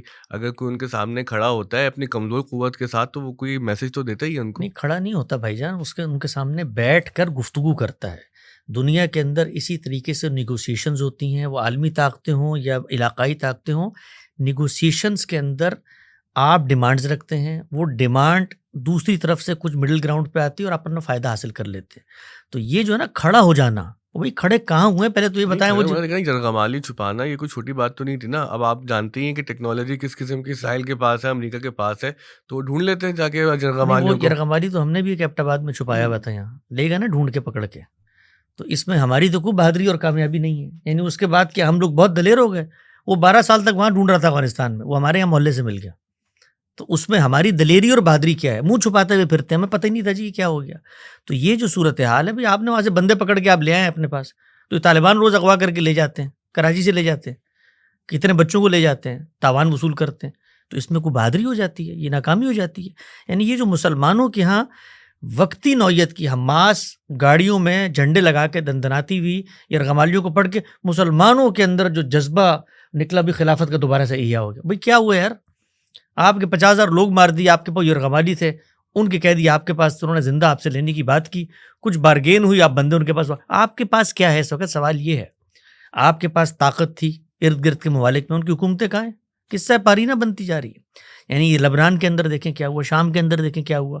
ایران نے جس کو کہتے ہیں مسلمان طاقت، یہ وہ سارے جو اڑائے تھے ہزاروں میزائل، وہ کہاں گئے ہوا میں؟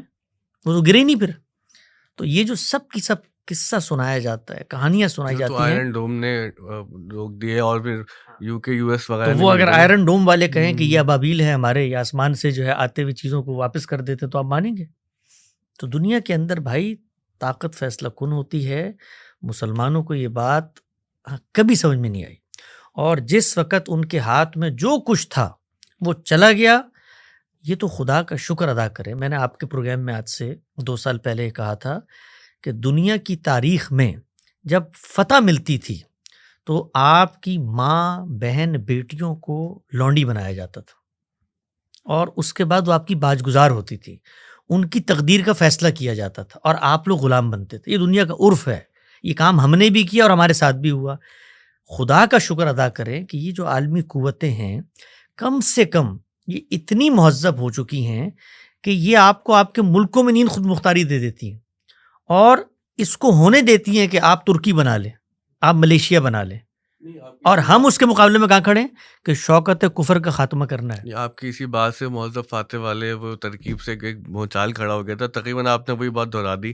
لیکن اب سوال تو یہ ہے نا کہ آپ کے سامنے 80,000 مار دیے، 16,000 بچے مار دیے، اور کیسے کیسے مظالم ہوئے، حاملہ خواتین کے ساتھ کیا ہوا، چھوٹے چھوٹے بچوں کے ساتھ کیا ہوا. تو ہم اب یہ تو نہیں کہہ سکتے کہ بھائی چونکہ 2000 سال پہلے وہ غلامی کا زمانہ تھا اور لونڈیاں بناتے تھے اور غلام بناتے تھے، تو ٹھیک ہے وہ بڑا ظلم تھا. اس کے مطابق اس کے جو اگر ہم تناظر میں دیکھیں تو یہ بہت چھوٹا سا ظلم لگ رہا ہے. لیکن ہم تو اپنے عہد کو دیکھیں گے نا. اب ہمارے عہد کے اندر جو اتنا بڑا ظلم ہوا ہے اس کی کوئی مثال نہیں ملتی. تو یہ کیسی تہذیب ہے؟ اچھا یہ ظلم ہے اگر، تو ظلم کی جو بھی تعریف ہے، اگر آپ ظلم کے تصور کو اپنے ذہن میں قبول کرتے ہیں تو ظلم کی ہر تعریف کو اگر آپ کنسسٹنسی کے ساتھ اس کا اطلاق نہیں کرتے تو اس کا مطلب آپ ظلم کے اطلاق میں منافقت سے کام لے رہے ہیں. اگر یہ ظلم ہے تو سب سے پہلے یہ کہیے کہ حماس نے جن 1200 لوگوں کو مارا وہ بھی ظلم تھا. میں تو کہتا ہوں ظلم تھا. اگر وہ ظلم تھا تو جس وقت ایک ظلم آپ کرتے ہیں اور وہ آپ کی کمیونٹی ہے تو وہ پہلے آپ کے مخاطب بنتے ہیں. ہمارے اندر سے لوگوں نے اس پہ تنقید کی اور تنقید کی ہے لیکن مسلمانوں کا اس وقت جو عمومی رویہ ہے وہ تو اس کو ظلم مانتا نہیں. وہ ظلم نہیں مانتا, وہ اس بات کو مانتا ہے کہ ہمیں ظلم کی اجازت ہے, اس لیے کہ ہم تو مریض کو دوا پلانے جا رہے ہیں تو زبردستی بھی پلائی جا سکتی ہے. آپ طالبان سے گفتگو کریں, اس وقت نکل جائیں یا گلی میں جا کے ذرا سروے کریں کہ جو طالبان دنیا بھر میں کرتے پھرتے رہے اتنے لمبے عرصے تک, 9/11 کے اندر مثلا 5,500 لوگ بے گناہ مارے گئے, تو کبھی مسلمانوں کی کسی حلقے میں آپ نے افسوس دیکھا؟ نہیں دیکھا نا. تو ہم لوگ استثناء موجود ہے کہ ہمارے عمومی رویے مسلمانوں کی یہی ہیں کہ ہم منتظر رہتے ہیں اور ہم ہر وہ ظلم جو کرتے ہیں اس کے بارے میں گفتگو ہی نہیں کرتے, اور جو ہم پر اس کے نتیجے میں ظلم ہوتا ہے تو بھائی میں تو اسرائیل کو جا کر تب بتاؤں نا کہ جس وقت وہ میری گفتگو سننے کے لیے بیٹھا ہوا وہ کہے کہ بھائی میں آپ کی گفتگو, ظلم تو وہ کر رہا ہے, اس میں کیا شک. ظلم جب کرنے پہ کوئی آ جاتا ہے تو عقل کا تقاضا یہ ہوتا ہے کہ بدماش سے, غنڈے سے اپنا دامن بچایا جاتا ہے, ظلم کا شکار نہیں ہوا جاتا. اگر وہ اتنا بڑا ظالم تھا یا آج آپ کو پتا چلا وہ ظالم تھا تو ظالم کو چھیڑنے کی کوشش مت کرو نا بھائی, کیونکہ بدمست ظالم کو چھیڑو گے تو وہ یہی کچھ کرے گا جو آپ کے ساتھ کیا. یہی سمجھانے کی کوشش کر رہے ہیں. آپ بھی گفتگو میں شامل ہیں, آپ تو پتہ نہیں کہاں نکل جاتے ہیں. اچھا ایک سوال دیکھیں نا, وہ آپ کی تاثراتی نوعیت کا ہے, وہ علمی بات نہیں ہے, مجھے پتا کہ علمی بات الگ انداز سے ہوتی ہے. آپ کے بارے میں یہ کہا جاتا ہے کہ اسرائیل کی مذمت نہیں کرتے. ابھی آپ نے ظالم کہا اسرائیل کو, تو اگر آپ کھل کے مذمت کرتے تو یہ الزام بھی آج یہاں سے دھل جائے آپ سے. اصل میں کھل کے جب آپ مذمت کرتے ہیں نا تو پھر لوگ آپ کی وہ جو پہلی بات ہے وہ کبھی نہیں سنتے. وہ کہتے ہیں, وہ اسی کو لیتے ہیں کہ یہ بھی وہی بات کر رہا ہے جو میں اپنے دل میں محسوس کرتا ہوں کہ پوری دنیا ظالم ہے اور یہ مسلمانوں کا خاتمہ چاہتی ہے, تو ہم تو اصل میں ظلم سے بچانا چاہتے ہیں بھائی آپ کو. یعنی غامدی صاحب نے اس کا بڑا اچھا جواب دیا پچھلے دنوں, ہم نے ان سے ایک سیریز کی ہے کہ بھائی آپ امریکہ کی مذمت کیوں نہیں کرتے. تو یہ جو مذمت, نوحہ خوانی, بھائی اگر تو یہ آیتیں جو پڑھی ہیں ابھی کہ بھائی خدا کا کوئی قانون نہیں ہے دفاعی جنگ کے بارے میں اور ہم تو بقا کی جنگ لڑ رہے ہیں, یا ہم تو اپنی عظمت کی جنگ لڑ رہے ہیں, یا مقدس مقامات کو بچانے کی جنگ تو خوشی کی بات ہے اگر شہادتیں ہوتی ہیں, اس کو ظلم مت کہیے. اس پہ خوش ہوئیے کہ اللہ تعالیٰ نے, کیونکہ اللہ کی رستے میں جب جنگ لڑی جاتی ہے تو اللہ تعالیٰ یہ کہتے ہیں کہ اس میں جو لوگ رخصت ہو جاتے ہیں ہم ان کو منتخب کرتے ہیں. اچھا بعض لوگ تو خوش ہو بھی رہے ہیں, مطلب میں تو سمجھ سے باہر ہو جاتا ہے کہ یار بچوں کی شہادت بھی کہتے ہوئے تھوڑا سا عجیب لگتا ہے کہ بچہ تو بس معصوم ہوتا ہے, وہ اللہ تعالیٰ کی محبوب مخلوق ہے, ان کے مرنے پر اس طرح کے باتیں کرنا کہ جی ہم نے تو بڑی فتح کر لی اور ہم نے اپنے کاز کے لیے دیکھیں کتنی عظیم قربانی دے دی. ہاں لیکن وہ جو عظیم قربانی ہے, اس عظیم قربانی کا حاصل اصول کیا ہوا بھائی؟ سوال یہ ہے. یعنی اس عظیم قربانی کے نتیجے میں اگر تو اسرائیل کو شکست ہوتی تو میں بھی اس عظیم قربانی پہ خوش ہو رہا ہوتا نا, نہیں ہوئی نا شکست. لیکن کیا یہ جنگ جو ہے یہ نتیجہ ڈیپینڈنٹ ہوتی ہے کہ بھائی اگر ہم جیت گئے تو ٹھیک تھے, ہار گئے تو غلط ہے؟ تو اور کیا ہوتی ہے؟ یعنی جنگ کرتے کیوں ہیں آپ؟ جنگ ہوگی ظلم اور عدوان کے خلاف, تو اگر ظلم و عدوان کا خاتمہ نہیں ہو رہا تو جنگ میں نے کوئی گیم کھیلنے کے لیے کی ہے؟ اب دیکھیں ایک بہت آبویس سوال کروں گا, یہ بہت سینسیٹیو سوال ہے, اب ظاہر ہے کہ ہم اس کو ذرا احتیاط سے جواب دے گا, بہت بڑے مسئلے بن جاتے ہیں. یہاں پر جب یہ بحث یہاں پہنچتی نا تو وہ پھر تذکرہ لازمی آتا ہے کربلا کا, حضرت امام حسین علیہ السلام کا, کہ بھائی کہ جی انہوں نے بھی تو پیش رفت کی اور وغیرہ وغیرہ. اس میں کیونکہ بحث ہے کہ وہ بھی جنگ نہیں کرنا چاہ رہے تھے, اس پہ مسلط ہوئی, کیا شرائط رکھی. تو یہ جب سوال یہاں پر آتا ہے آپ کے سامنے تو پھر آپ اس کا کیا جواب دیتے کہ بھائی وہ بھی تو نکلے ہی تھے نا. جس طرح میں دین پر عمل درآمد کرنے کا پابند ہوں, اسی طریقے سے صحابہ کرام بھی عمل درآمد کرنے کے پابند تھے, اسی طرح سے پیغمبر بھی اس پر عمل درآمد کرنے کا پابند تھا. دین نے ہمیں بتا دیا ہے کہ آپ ظلم اور عدوان کے خلاف اقدام کریں گے. اقدام کرنے کے کچھ حدود و شرائط طے کر دیے گئے ہیں. مثال کے طور پہ آپ کے سامنے ایک نظم اجتماعی ہے اور وہ استبدادی ہے, اور استبدادی ہونے کے بعد وہ کفر بواہ کا ارتکاب بھی کر رہا ہے, آپ کو جواز مل جاتا ہے. جواز ملنے کے بعد کچھ چیزیں دین نے طے کر دی ہیں. آپ اس چیز کا جائزہ لیتے ہیں کہ طاقت ہے, قدرت ہے, صلاحیت ہے, یہ طے کرتے ہیں کہ آپ کا ایک پیرلل نظم قائم ہو, کیونکہ آپ اقدام کر ہی نہیں سکتے. آپ کبھی پڑھیں 1857 میں جو جنگ آزادی جس کو آج آپ کہتے ہیں اور کتنا گلوریفائی کرتے ہیں آپ دیکھیں مسلمانوں نے لاکھوں کی تعداد میں قربانیاں دی. اسباب ہاں بغاوت ہند. اسباب ذرا سر سعید کی دلی کے اس منظرنامے کو دیکھیں کہ جب باغیوں نے 1.5-2 سال چلی ہے یہ جو انگریزوں کے خلاف ہم نے یہاں بغاوت کی تھی, تو دلی کے اندر جو باغی تھے, اگر یہ نظم حکومت ایک ڈمی ایک شیڈو گورنمنٹ نہ بنے تو ہوتا کیا ہے.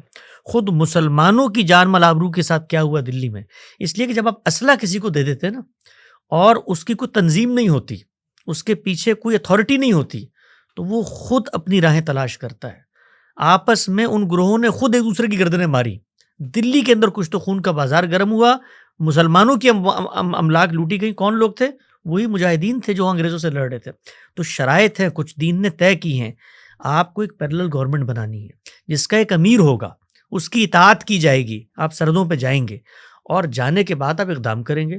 تو مثال کے طور پہ سیدنا حسین کو اگر یہ محسوس ہوتا تھا کہ جو حکومت وقت ہے وہ استبدادی ہے اور وہ کھلے کفر کا ارتکاب کر رہی ہے, تو اس صورت میں ان کو یہ دینی جواز مل جاتا ہے کہ وہ سرحدوں پہ جائیں, ایک پیرلل حکومت تشکیل دیں اور اس کے بعد اپنی صلاحیت کا جائزہ لیتے ہوئے اقدام کر دیں. اور پھر اقدام کے بارے میں جو بھی معاملہ ہوگا وہ دیکھا جائے گا وقت کے ساتھ.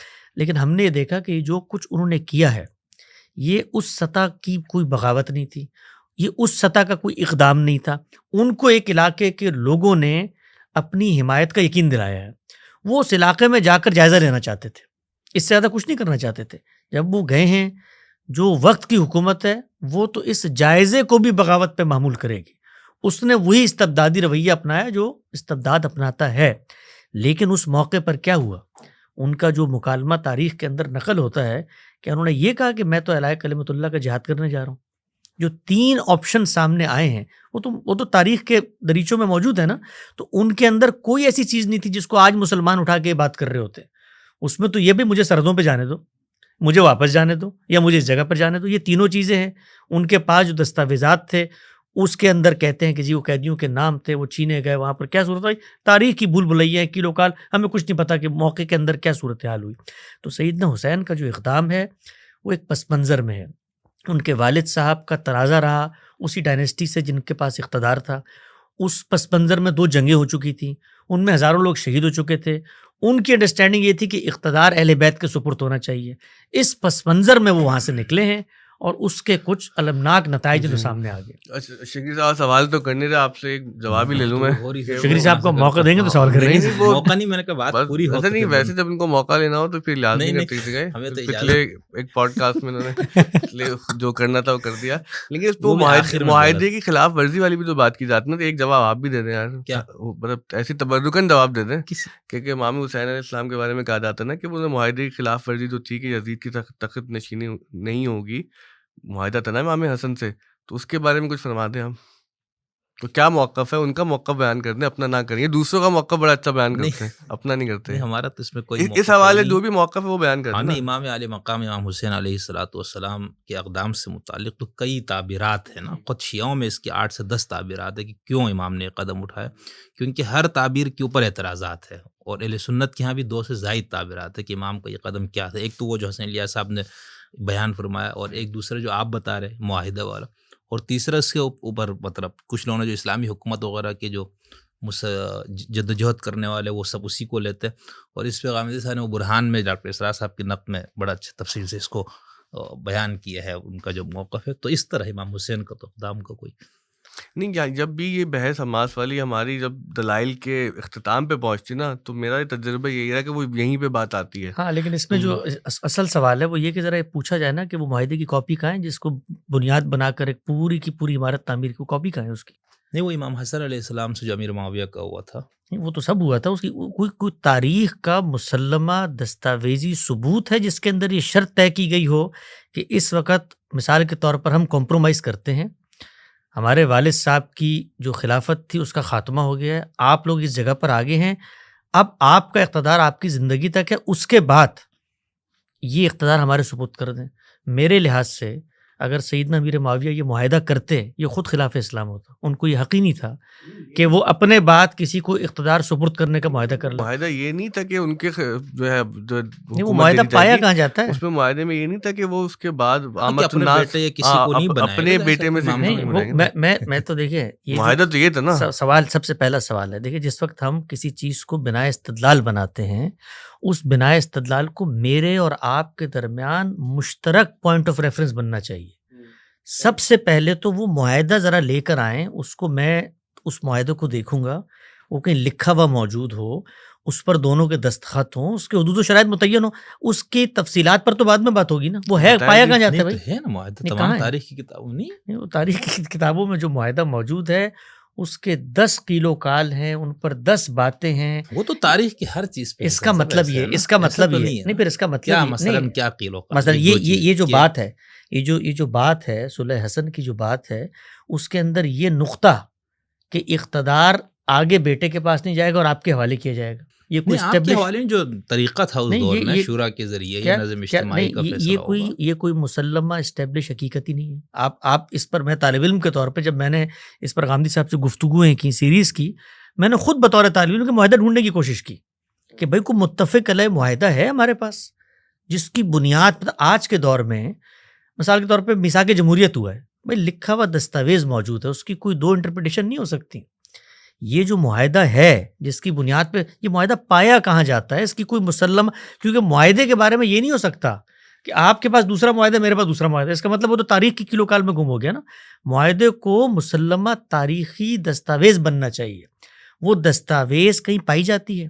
وہ کہاں ہے دستاویز جس پر معاہدہ ہوا تھا؟ وہ نہیں پائی جاتی. اس پر تعبیرات ہیں, اس پر لوگوں کی انڈرسٹینڈنگز ہیں کہ یہ ہونا چاہیے تھا, یہ نہیں ہونا چاہیے تھا.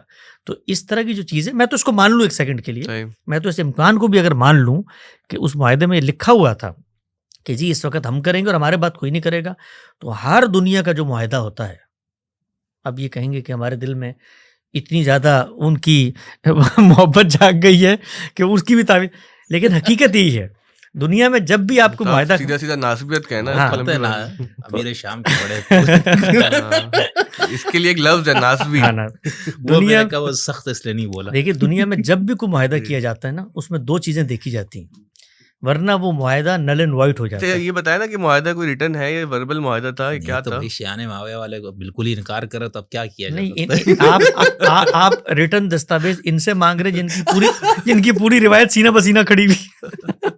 نہیں, یہ تو مشترکہ ہے. آپ باقی حسن صاحب نے اس پہ زیادہ تحقیق کی ہوئی, تو وہ کہہ رہے کہ اس طرح چلیں ہم دیکھنے والوں کے بھی سوال چھوڑ کے جاتے ہیں کہ ضرور, لیکن میں صرف اس کو بنیاد نہیں بنائے نا. میں نے اسی لیے پہلے کہا کہ کئی تعبیرات ہیں. اب صرف معاہدہ چلو تھا سب کچھ, پھر بھی امام حسین اگر اس تصور سے لیتے کہ وہ اسلامی حکومت پٹری سے ہٹ گئی تھی اور آپ اس کو قائم کرنے, جو ہم فقہ کے ابواب میں خروج علی الحاکم کے بحث, تو اس میں بھی پھر بڑے مسائل ہو جاتے ہیں. اسی لیے اہل تشیع کا ایک بہت پرانا مقدمہ یہی تھا کہ حکم خدا سے امام نے قدم اٹھایا ہے. اور مطلب اہل تشیع کا تو نظریہ عقیدہ یہی ہے نا کہ امام کا جو بھی حکم یا اقدام ہوگا یا قول ہوگا یا فعل ہوگا, وہ خدا کی اذن سے یا اس کی حفاظت سے ہوگا, اس میں غلطی کا امکان نہیں ہے. معاہدہ بھی انہوں نے خدا کی اذن سے کیا تھا؟ نہیں, وہ تو ظاہر ہے, تو وہ جو اس وقت کی جو بڑی اسٹیبلشمنٹ تھی وہ بہت مضبوط, تو ظاہر ہے تو اس میں امام, لیکن خدا سے مضبوط تو نہیں ہو سکتی. نہیں, انبیاء نے بھی کئی جگہ کمپرومائز کیا نا. انبیاء نے, حضور نے 13 سال مکے میں بالکل عدم تشدد کی پالیسی رکھی, اور مدینے میں جاتے ہی پھر طاقت کا وہ سارا. تو خیر اس طرح نہیں. صحیح ہے, ہم نے بھی سیف پلے کیا. اچھا, اہل سنت کا کیا مقدمہ ہے اس پہ؟ اہل سنت کا ایک تو مشہور یہی ہے کہ چونکہ یزید فاسق تھا, اور بریلویوں میں کچھ علماء نے یزید کو کافر کہا تھا, کیونکہ وہ اہل سنت کی ہم مسئلہ یہ ہے نا کہ فاسق کے خلاف اقدام ہے یا نہیں, تو اس لیے ان کو اس کے اوپر علامہ غلام رسول سعیدی رحمۃ اللہ علیہ نے صحیح مسلم میں بہت اچھی بحث کی ہوئی ہے کہ بھئی یہ کفر ثابت کرنے کی ضرورت نہیں ہے. حنیفیہ کا پرانا موقف یہی تھا کہ ظالم کے خلاف بھی خروج کیا جا سکتا, تو وہ اس میں. لیکن کچھ لوگ کہتے نہیں, وہ خروج کے بحث میں نہیں, امام حسین وہ جائزہ لینے یا اس طرح سے گئے تھے. اچھا, میں تفصیل سے یہ بات, میں بس ایک نقطہ بتا دوں, کہ یہ دنیا کے اندر جو سیاسی معاہدات ہوتے ہیں ان کو ضرور سمجھنا چاہیے. اصل میں مسلمانوں کو اللہ تعالیٰ نے جس چیز سے سب سے زیادہ محروم کیا ہے وہ یہی سیاسی بصیرت ہے. آپ سیاسی معاملات کو, اس وقت بھی آپ اپنے ملک میں دیکھیں نا, سیاست نہیں ہوتی ہمارے یہاں, وہ حق و باطل کا مارکا ہوتی ہے, اور کہیں پر آسمان سے آئی ہوئی وہی ہوتی ہے جس کے تحت امام معصوم کو اقدامات کر رہے ہوتے ہیں. سیاست ہوتی ہے. سیاست میں معاہدات بھی ہوتے ہیں, لین دین بھی ہوتی ہے, بارگین بھی ہوتی ہے. یہی معاہدات تھے جن کے تحت جس وقت صلح ہوئی ہے تو یہی اہل بیت ہیں جن کے وظائف مقرر کیے گئے ہیں. 5 ملین درہم دینار ان کو ملتے تھے اسی فاسق ظالم حکمران سے جس کے بارے میں آپ آج باتیں کرتے ہیں. وہ لیتے ہوئے تو ظاہری بات ہے وہ آمدن بھی ظالم نے ان کا پورا حق اقتدار غصب کیا. تو اب اگر ادھر سے کچھ ملتا تھا تو ان کو اپنا حق مل رہا تھا نا, مطلب حق سے بہت کم مل رہا اگر یہ مان بھی لیا اچھا جائے. کیا حق ہے یہ, مطلب مثال کے طور پہ کون دینی لحاظ سے کون سا حق طے ہوا ہوا ہے جس کے تحت آپ کو پیسے ملے؟ حضور کی آل اولاد کے لیے جو نان نفقے کی ساری ذمہ داری وہ تو بیت المال کی نان نفقے کی ذمہ داری تھی نا. جو معاہدے میں لین دین ہوئی ہے وہ سیاست کے اصولوں پر ہوئی ہے, وہ ایسا نہیں ہوئی ہے مثال کے طور پہ نان نفقے کے لیے آپ پیسے دے دیں.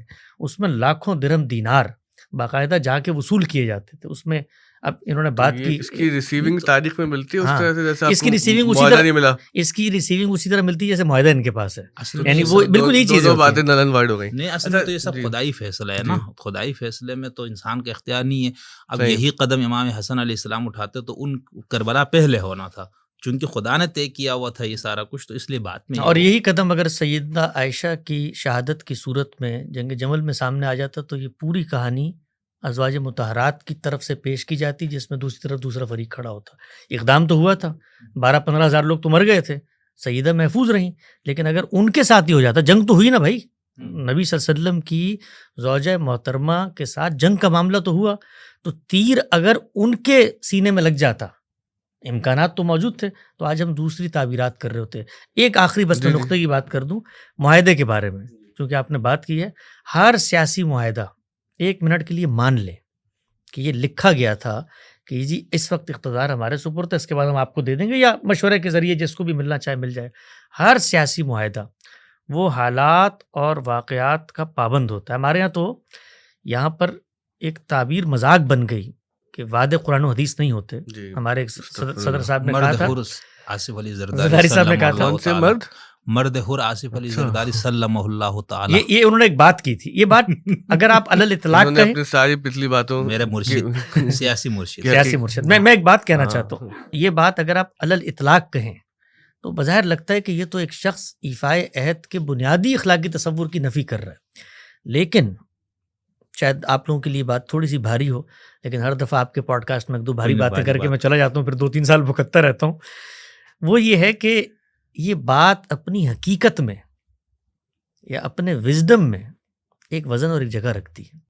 مثال کے طور پہ میں نے آپ سے ایک وعدہ کیا, اب صورتحال یہ پیدا ہو گئی ہے کہ میں اس پر عمل درآمد کرنے کی پوزیشن میں نہیں ہوں, اور آپ آ کر مجھ سے ایفائے عہد کا اصرار کر رہے ہیں.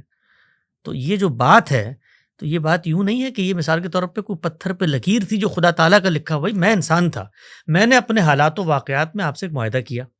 یہ روز جو ہوتے ہیں معاملات قرض کے, ایک شخص کہتا ہے میں آپ کو 6 مہینے میں دے دوں گا, نہیں ہے نا پوزیشن, پیسہ نہیں ہے, کہاں سے دے؟ آپ جا کے اس کو حدیثیں سنائیں, وہ کہے گا بھائی حدیثیں سر آنکھوں پر نہیں دے سکتا. تو یہ جتنے معاہدات ہوتے ہیں, ان معاہدات کے اندر اگر یہ لکھا بھی گیا تھا, پہلا سوال تو میں اس پہ اٹھاؤں گا کہ اگر یہ لکھا گیا تھا تو غلط لکھا گیا تھا.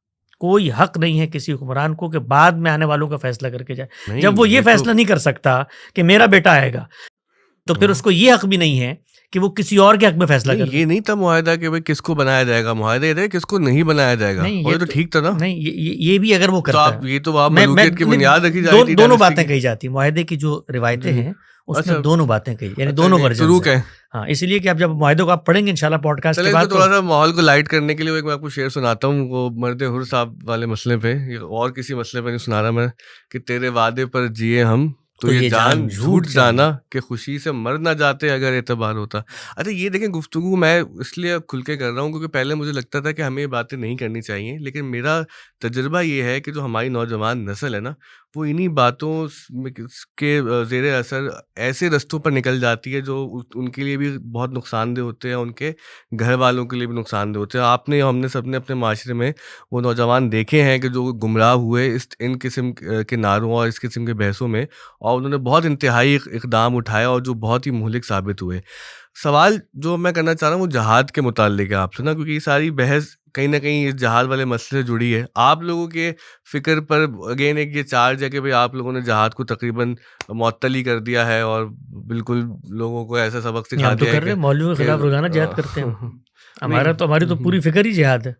ہم نے تو جہاد کو ترک کیا، ہم تو ہر وقت جہاد میں، بلکہ ہمارے تو دفاعی جہاد ہے. ہمارے تو لوگوں کو پکڑ کے تو ہمارے تو جہاد پہلے دن سے جاری ہے. ہمارے تو اکابرین کو ہم نے تو وہ بنیادیں رکھ دی ہیں کہ مخاصمت کی، کہ اب ہمارے ساتھ تو ہر وقت جہاد ہوتا رہے گا. ہمارے تو اکابرین نے ہجرت کی ہے اس جہاد کی وجہ سے، شہادتوں کے نذرانے پیش کی، تو جہاد ہم نے ترک نہیں کیا. نہیں وہ شہادتوں والی معاملہ وہ تو بالکل سیریس مسئلہ ہے، لیکن یہ کہ وہ آپ کی ہجرت پر بھی لوگ سوال اٹھاتے ہیں کہ وہ رجانا نہیں وہ کیا ہے عربی کا مقولہ ہے، کل شیء یرجو الی اصلی، کہ یہ تو اردو کا بھی ہے، پہنچی وہیں پہ خاک جہاں کا خمیر تھا. پنجابی میں بھی وہ تو آپ پہ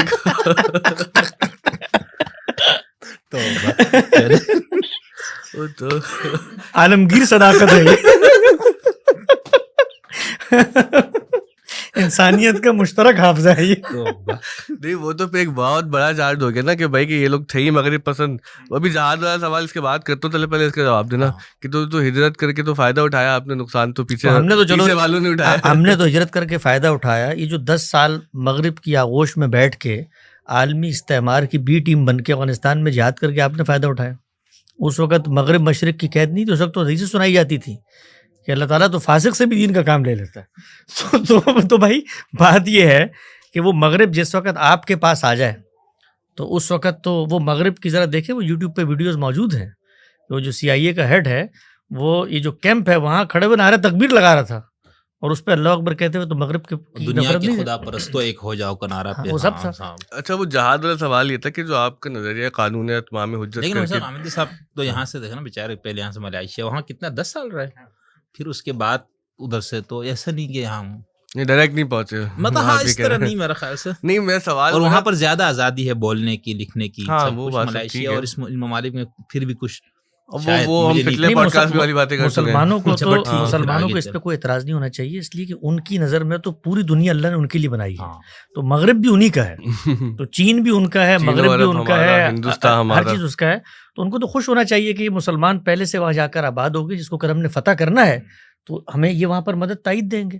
تو آپ تو وہاں جا کے خود مہذب فاتح بن گئے نا، وہ تو فتح تو مسلمانوں نے کیا نہیں ہے. جب آپ فتح کر لیں گے میں آپ کے بارے میں کہوں گا آپ مہذب فاتح. اچھا میں سنجیدہ سوال کی طرف پہنچنے کی کوشش کر رہا ہوں کہ جو قانون اتمام حجت والا نظریہ ہے اور جو جہاد کا معاملہ وہ ہے کیا، وہ اس لیے بتا دیں کیونکہ دیکھیں لوگوں کا عقیدہ رکھنے کا اپنا حق ہے اور ہمیں خوشی ہوتی ہے کہ لوگ اپنے معاملات کے ساتھ جئیں، لیکن افسوس وہاں پر ہوتے ہیں کہ جب ان بحثوں کے نتیجے میں ہمارے بیچارے نوجوان کوئی ایسا راستہ اپنا لیتے ہیں کہ جو ملک کے لیے بھی نقصان دہ ہوتا ہے اور معاشرے کے لیے بھی نقصان دہ ہوتا ہے، گھروں کے لیے بھی نقصان دہ ہوتا ہے. تو جہاد کا کیا تصور اس وقت ٹھیک ہے؟ کیونکہ مجھے یاد جب میں خود ٹین ایجر تھا تو مجھے ڈاکٹر اسرار صاحب کے جو فلسفہ یہ خلافت ہے یہ بڑا اٹریکٹ کیا اس نے مجھے. پھر مودودی صاحب کو بہت پڑھا اور مجھے ایک زمانے میں واقعتاً لگتا تھا کہ مجھے کوئی ایسا قدم اٹھانا چاہیے، کوئی ایسی ایفرٹ کرنا چاہیے کہ جس کے اندر خلافت کا حیا ہو اور میں اپنی زندگی اس میں چاہے قربانی کیوں نہ کر دوں. وہ بعد میں پھر کچھ ظاہر ہے کہ ہمارا صوفی پس منظر بھی ہے، پھر کچھ صاحبان علم سے ایسا تعلق ہوا کہ سمجھ آیا کہ نہیں یہ خلافت والا معاملہ تو ہو نہیں رہا، تو کوئی علمی اور اخلاقی نوعیت سے کام کر کے اپنی زندگی گزاریں کہ آخرت اچھی ہو جائے. تو آپ بات تو میری سمجھ گئے نا بہت اچھے سے. تو یہ نوجوان کیا کریں کہ جب وہ ان کو آیتیں ہم پڑھ کے سناتے ہیں جس کے اندر جہاد کی ترغیب بھی ہے، احادیث بھی سناتے ہیں اور پھر جذبہ بھی بہت زیادہ ہوتا ہے، اور پھر جب آپ کی طرف دیکھتے تو وہاں معلوم ہوتا ہے کہ وہ تو جی رسول اللہ جہاد صلی اللہ علیہ وسلم جہاد کر کے چلے گئے، قانون اتمام حجت آ چکا ہے، آپ کو صرف ظلم کے خلاف جہاد کرنا ہے، ظلم کے خلاف حماس نکلتی ہے تو آپ کہتے ہیں یہ بھی خلاف دین ہے. نہیں خلاف دین نہیں ہے. حماس نکلے یا طالبان نکلے یا حکومت پاکستان آج جہاد کا فیصلہ کرے، ظلم کے خلاف قیامت تک جہاد کی اجازت اللہ تعالیٰ نے دی ہے. وہ جہاد کی اجازت ملنے کے بعد کہ آپ پر جہاد کرنا لازم ہو گیا ہے یا لازم نہیں ہوا، یہ فرق ہے جس کو لوگوں کو سمجھنا چاہیے. یعنی یہ پوری کی پوری بحث اس دائرے کی ہے ہی نہیں کہ آپ کے پاس اس اقدام کا استقرار حق ہے یا نہیں. ابھی ہے نا استقرار حق، آپ نکلیں. اس وقت جو بڑا ظالم آپ کو نظر نہیں آتا وہ آپ کے پڑوس میں بیٹھا ہوا ہے، سی پیک.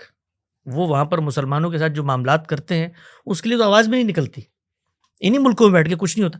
سوال یہ نہیں ہے، سوال یہ ہے کہ آپ یہ کام کرنے کی پوزیشن میں ہے یا نہیں ہے، یہ ساری بحث ہے. تو ہم یہ کہتے ہیں کہ بھائی جو طاقت جمع کریں، آپ کے اندر طاقت ہو، قدرت ہو. وہ طاقت صرف دفاعی اور وہ جنگ کی طاقت نہیں ہے، وہ ذہن کی طاقت ہے، وہ اخلاق کی طاقت ہے، وہ سب بھی واضح کرتے ہیں. میرے پیارے بھائی اور بزرگوں دوستوں، میں آپ سے کہوں جس وقت آپ کے پاس طاقت ہوتی ہے نا، آپ کو جہاد کی ضرورت بھی نہیں ہوتی. آپ اشارے کرتے ہیں، آپ کے اشارے پہ آپ کی باشگزار جہاد کر دیتے. جب طاقت ہوتی ہے آپ کے پاس تو جہاد کی نوبت بھی بہت کم پیش آتی ہے. طاقت نہیں ہوتی تبھی تو مظلوم کرتے ہیں. مسلمانوں کے پاس آئے گی بھی نہیں آئے گی. اب وہ جن کے پاس آئی ہے ان سے جا کر پوچھنا آپ کے پاس کیسے آئی ہے. پہلے تو ہمارے پاس بھی تھی نا ماضی میں. ہاں تو ہم سے چلی گئی ہے، تو ہم سے اپنے آپ سے سوال کرنا چاہیے. ریورس انجینئرنگ ہم سے کیسے چلی گئی ہے؟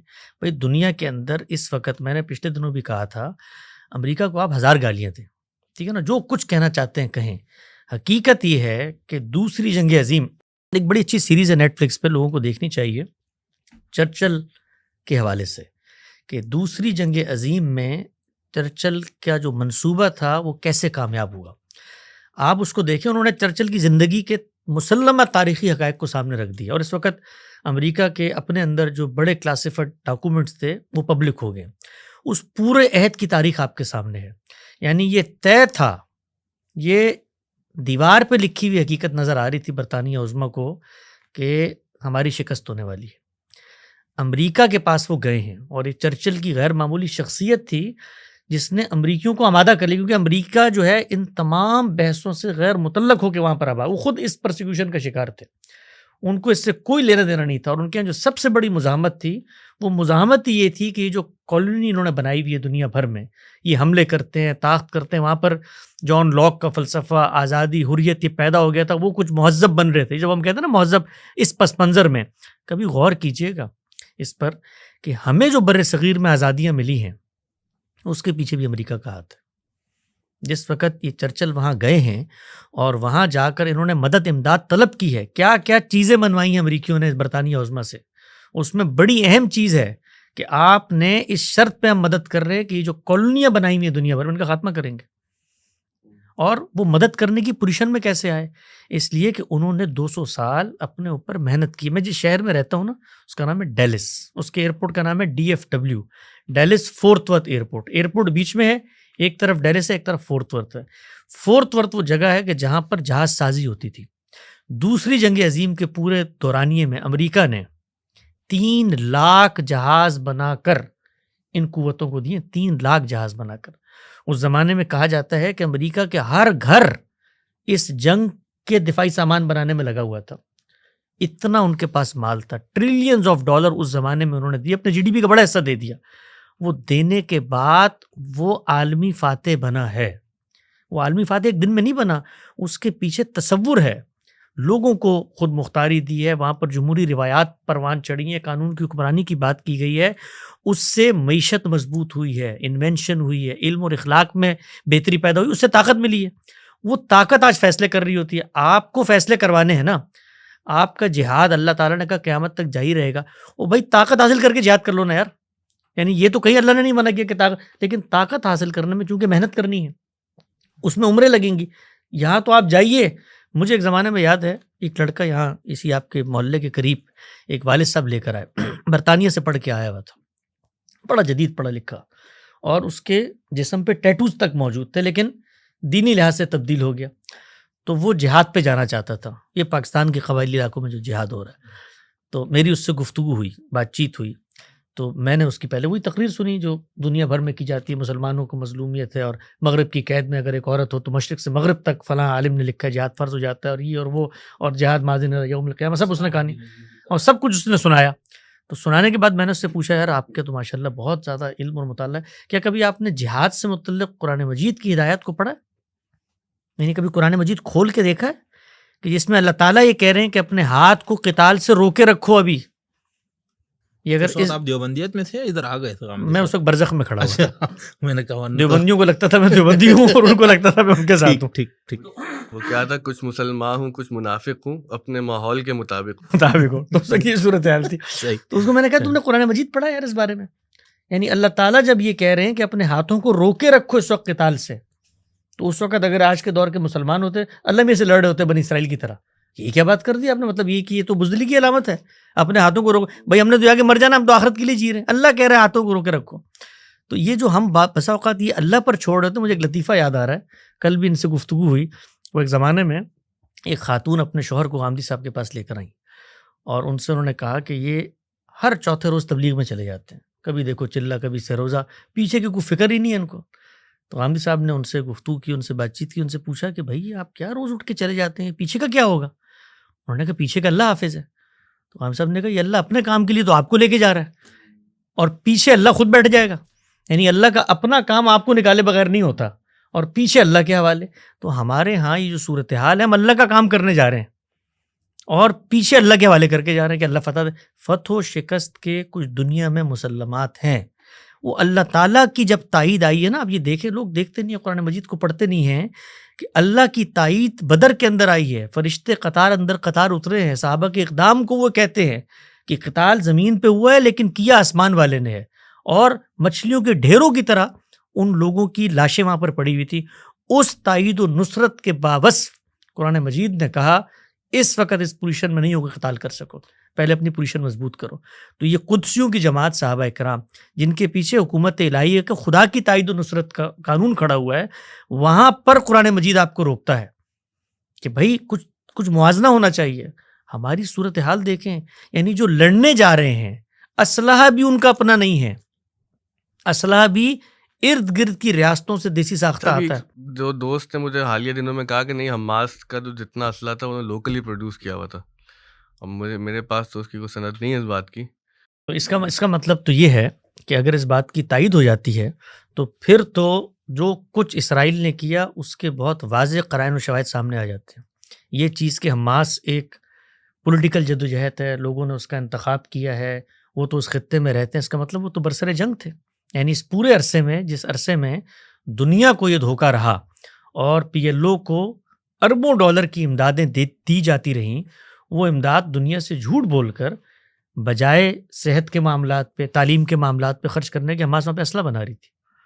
اگر یہ نیریٹو ہے تو بھائی پھر تو آپ کی جنگ ہے نا, پھر تو اگلا آئے گا. یعنی آپ اگلے سے لڑنے کے لیے اسلحہ بنائیں اور اگلا جب بارود آپ پر پھینکے تو ظلم ہو گیا آپ کے اوپر. تو وہ اسلحہ کس لیے بنا رہے تھے؟ جنگ کے لیے بنا رہے تھے نا, آزادی کے لیے.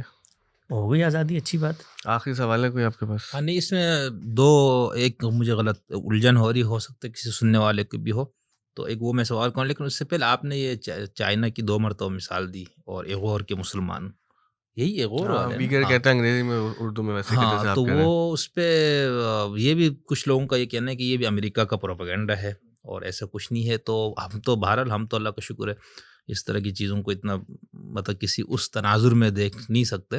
تو وہ گزشتہ سال ہمارے اسرار مدنی صاحب وہ پورے یہاں سے علماء کے ایک وفد لے کر گئے تھے اور پورا انہوں نے دورہ کیا. چین گئے تھے وہ. ہاں, تو میں نے ابھی اسرار صاحب سے اس پہ 2-3 بار درخواست کی کہ ہمارے سے اس پہ گفتگو کرے, کیونکہ یہاں پر لوگوں میں بہت, تو انہوں نے جو ویڈیوز وغیرہ مجھے دکھائی اور جو سارا رپورٹ بھی انہوں نے, تو اس میں تو ایسا کچھ نہیں تھا, بلکہ چائنی حکومت خود ان کو مدرسے بنا کے ان کے تمام وظائف سرکار خود دے رہی تھی ان کو. اور جو چائنا میں جو مفتی اعظم ہے اس اور مسلم اور جو تمام اداروں کو چلا رہے ہیں, وہ کمیونسٹ پارٹی کا اس علاقے کا جو ہے نا وہ بھی ہے, کیا کہنا چاہیے, جنرل سیکریٹری اس طرح کی. تو گویا آپ کی نظر میں اس دور کا مہذب فاتح جو ہے وہ چین ہے؟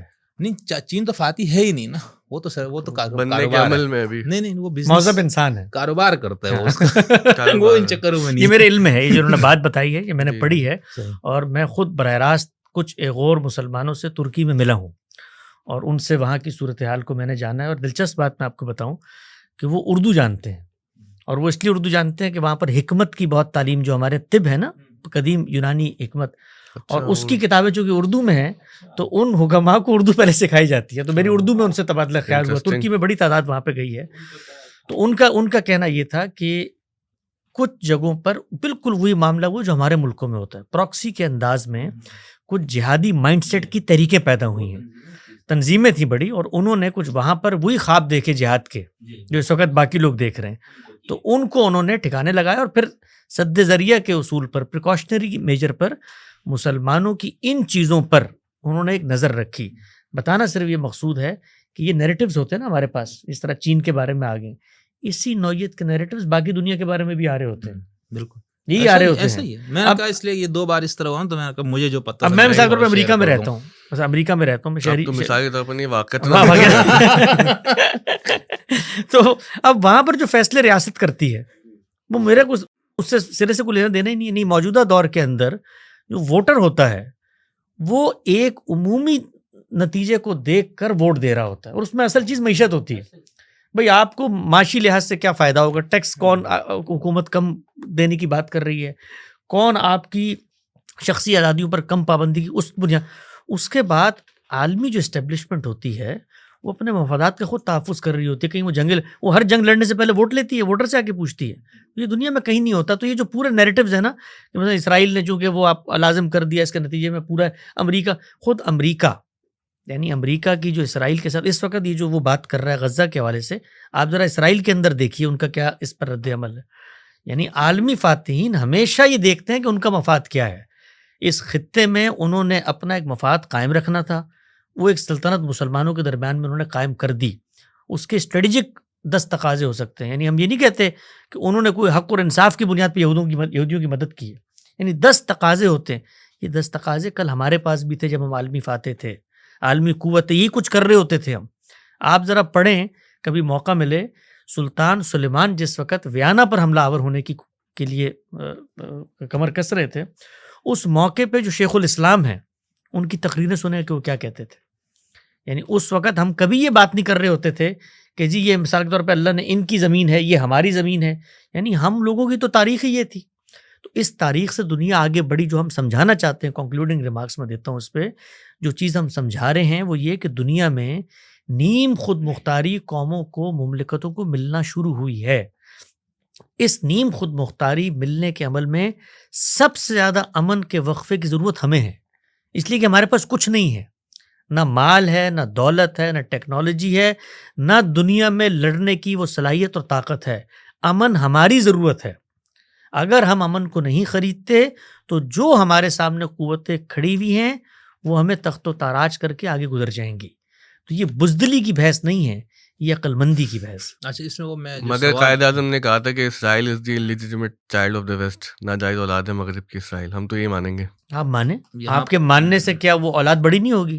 اولاد تو جب ناجائز بھی ہو، ولد الزنا بھی ہو، تو وہ بڑا بھی ہوتا ہے، بالغ بھی ہوتا ہے، اس کے بعد شادی بھی کرتا ہے، اس کے اپنے بچے بھی پیدا ہوتے ہیں. وہ آپ نے یہ فرمایا کہ دفاعی جنگ کے لیے کوئی وہ ہے ہی نہیں، اصول نہیں ہے، اور مذہب دین کا وہ تقاضا یعنی میں نے فیصلہ کرنا ہے اس میں میں نے کیا کرنا ہے.